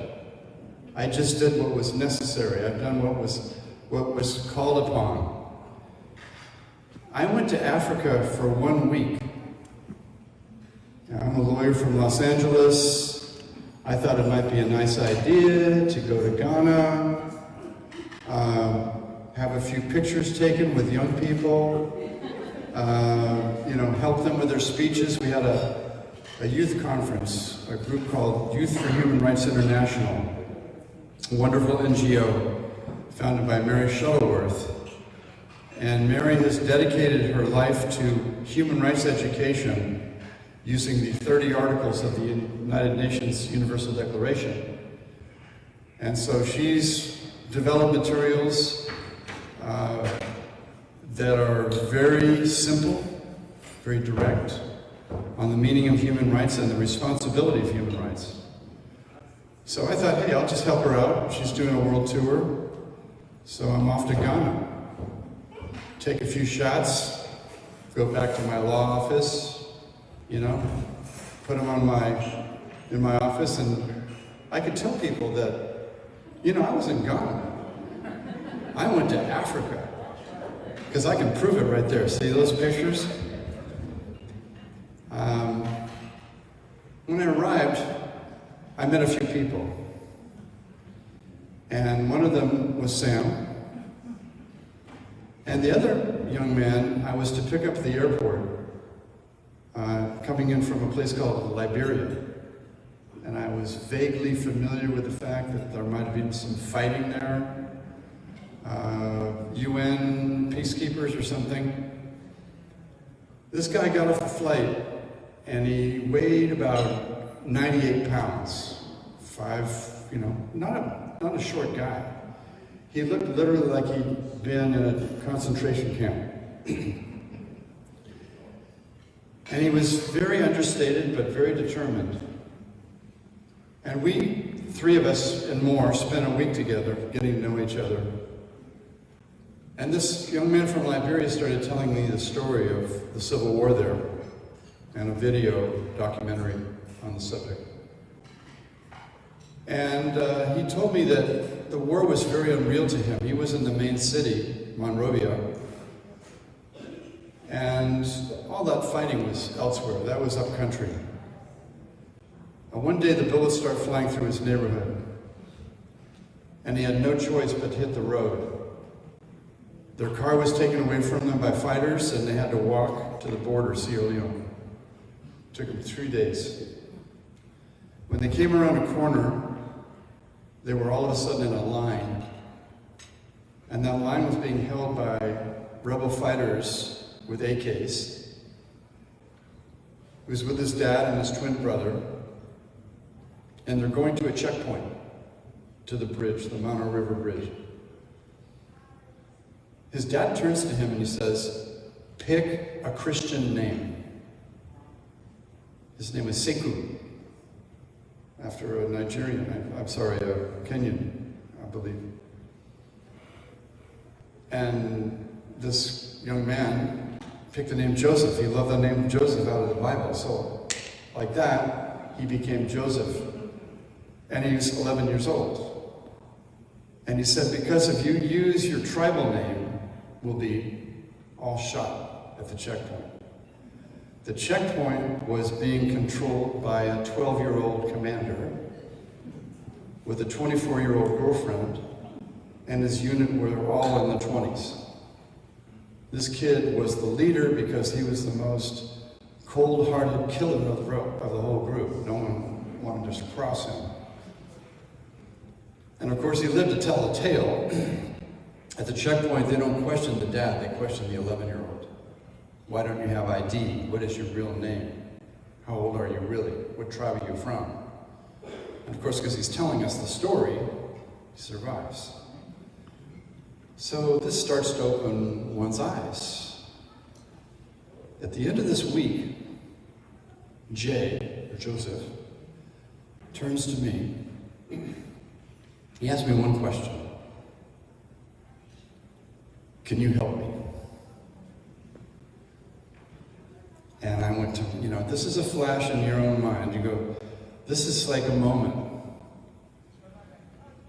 I say to myself, that is so unfair. Why are you asking me this question? I'm just a lawyer from Los Angeles.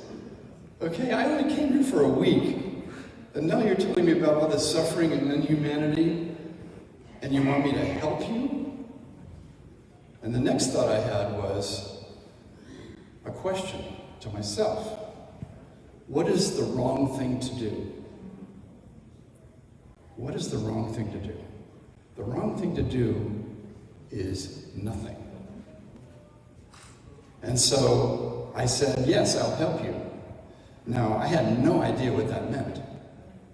I just knew that we made a decision at that point, and Sammy was part of that. And so, we unfolded a program that was magical. The reason it was magical is because we were educating young people, empowering young people to discover their own responsibility, but also their own ability to do what matters and what's necessary. And talk about pay. Okay, this is why this man works so tirelessly. This is why we're all in this room.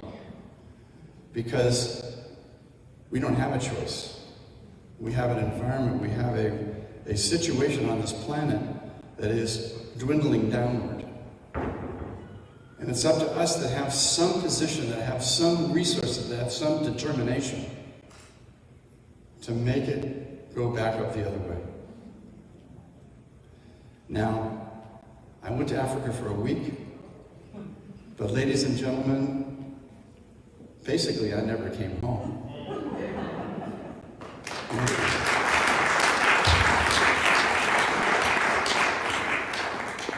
So, life is patience, and I appreciate all of you being here this late.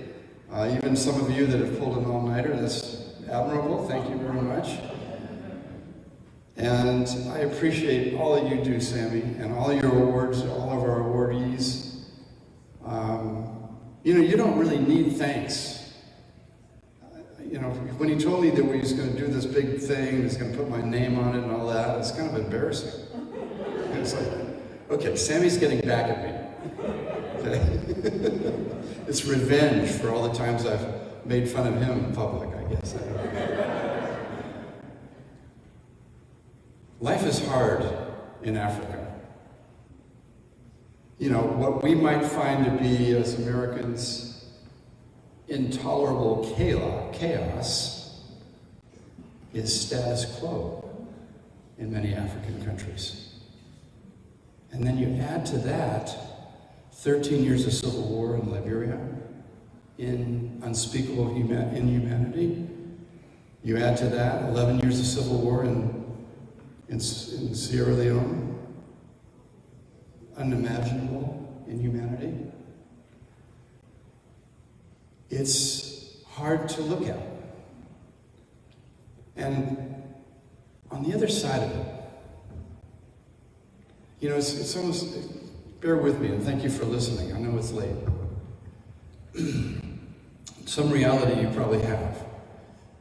When you're in an African country with severe challenges, but you're in an air-conditioned vehicle, it's got good tires on it, you're going to the UN or some meeting that's going to be air-conditioned and somewhat comfortable, you're going back to a hotel, but you're driving through very challenged areas, poverty-stricken areas, areas that are begging for education, begging for empowerment, begging for tools. No one's asking for a handout, we're asking for know-how. How does one get from this point to a better life? It's not by somebody giving you something, it's by knowing how to get yourself out of it. So we have these tools, we're working in literacy, education, and so forth, but driving through a place like that, and this happens every time I go, and I've been many times, you feel the stagnation, you feel this apathy, you feel this hopelessness. And it's not just theoretical, it's a physical feeling of weight and despair. That's the way it is. But it sneaks through, it penetrates. It penetrates the steel and the glass and the air conditioning. To a point almost, in some situations, where I'm feeling almost unconscious by this weight, this challenge of humanity that everyone faces on this planet, but some more than others. But here's the deal. The deal is, doesn't matter what you attribute, what the origin or source of life is. We all have our views on that. We all have our certainties on that. It doesn't matter how you define it, but there is nothing more powerful than the human spirit. Nothing more powerful than that. And so, in the middle of all this challenge, you observe the recognition, brother to brother, sister to sister, the family of humanity, more so than any other place on this planet in Africa. The joy, the irony of survival. In all of this, we are surviving. Despite everything, we're surviving. Death 3 times a day, but we're surviving. And that's why we work. Because it's that spirit that is senior to all of the suffering. We know that. So whatever your walk of life, whatever your religion is, we found each other. There's no coincidence. And we work together. So again, I appreciate the time you've spent here. We all do. But let's make this an inspirational night for doing even more, because whatever you're doing, you can always do more. Every single one of us. And we need to do more. Thank you very much for listening. Appreciate it.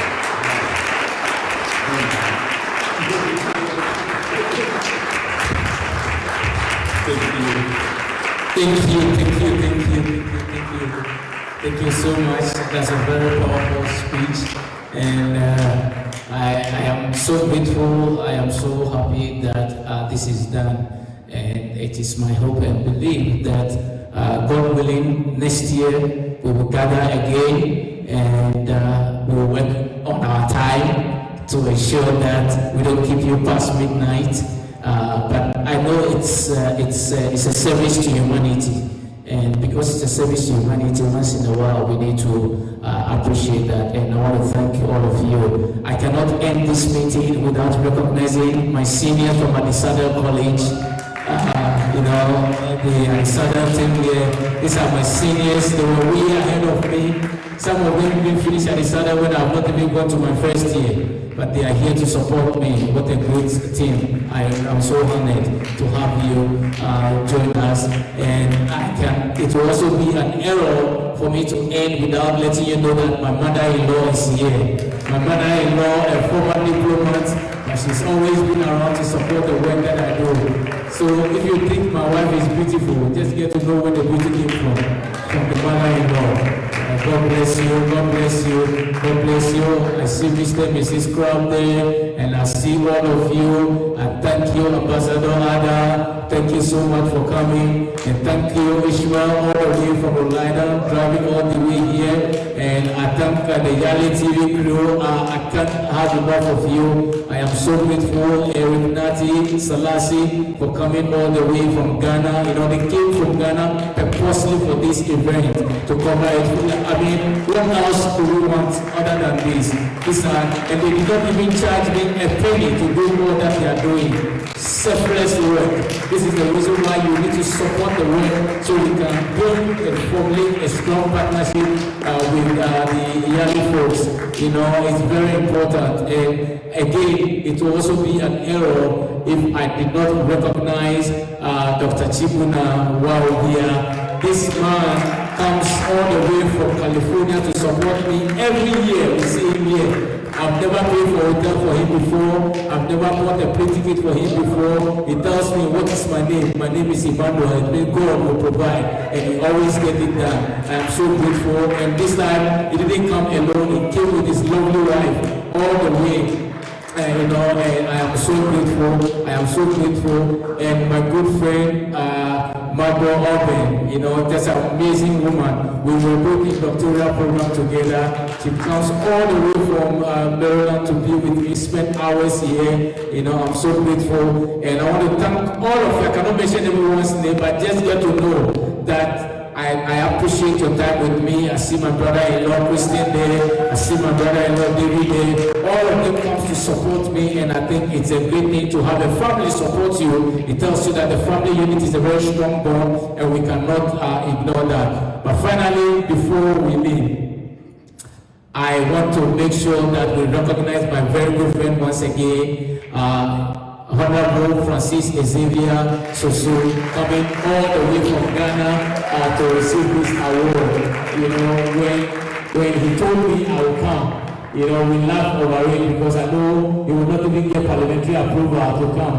But God is so good, you know, they permitted him to come and do some parliamentary work with our institute, and here he is representing us. God bless you, Francis. All right, and I think Uncle Richard Club, you wanted to say something? Oh. Sorry, I'm so sorry. And finally, once again, Sia, I want you to know that our hearts are with you, and we are hoping that you will win to represent us very well at the PG County. The people here are all from PG County. Please talk to them, all of them, with the exception of the one in the middle. But the three there, they are all from PG County, yes. They are big men, they have a lot of money. Please, they support your campaign. Alright, so on that note, once again, I wanted to thank all of you. I want to thank the YALI team that came, and I want to thank Liz. Thank you for spending all this time with us. It's a pleasure, and we are honored. And thank all of you for coming. God bless you, Auntie Victoria. God bless you. And my good friend Margaret, God bless you for coming all the way from Nigeria. She flew from Nigeria to attend this program, and we are grateful. And we are grateful for that as well. And last but not the least, the short, handsome boy. The short, handsome boy. Wynston-Boye. Wynston-Boye, he has always been by my side. You know, he has always supported the work that we've done, and we are so grateful for your support and your work. God bless you, and God bless you. And finally, my wife is supposed to give a vote of thanks. She just whispered to me that time is gone. Please say thank you and let everyone go. But Dr. Onyari, I thank you for coming. I Agnes and Samuel and your team. I thank you for coming to present. And I want to thank Beth. Beth Akayama, she is an amazing woman. She has a big organization here in Washington, D.C. area. Beth, thank you for spending your night with us. On that note, ladies and gentlemen, friends from around the world, the 2021 Jacobs Abbey Global Institute for Leadership Studies Fundraising and Annual Gala has come to a close. God bless all of you. Unfortunately, we can't dance, but thank you and God bless you. I love you all from the deepest part of my heart and see you next year, God willing. God bless you.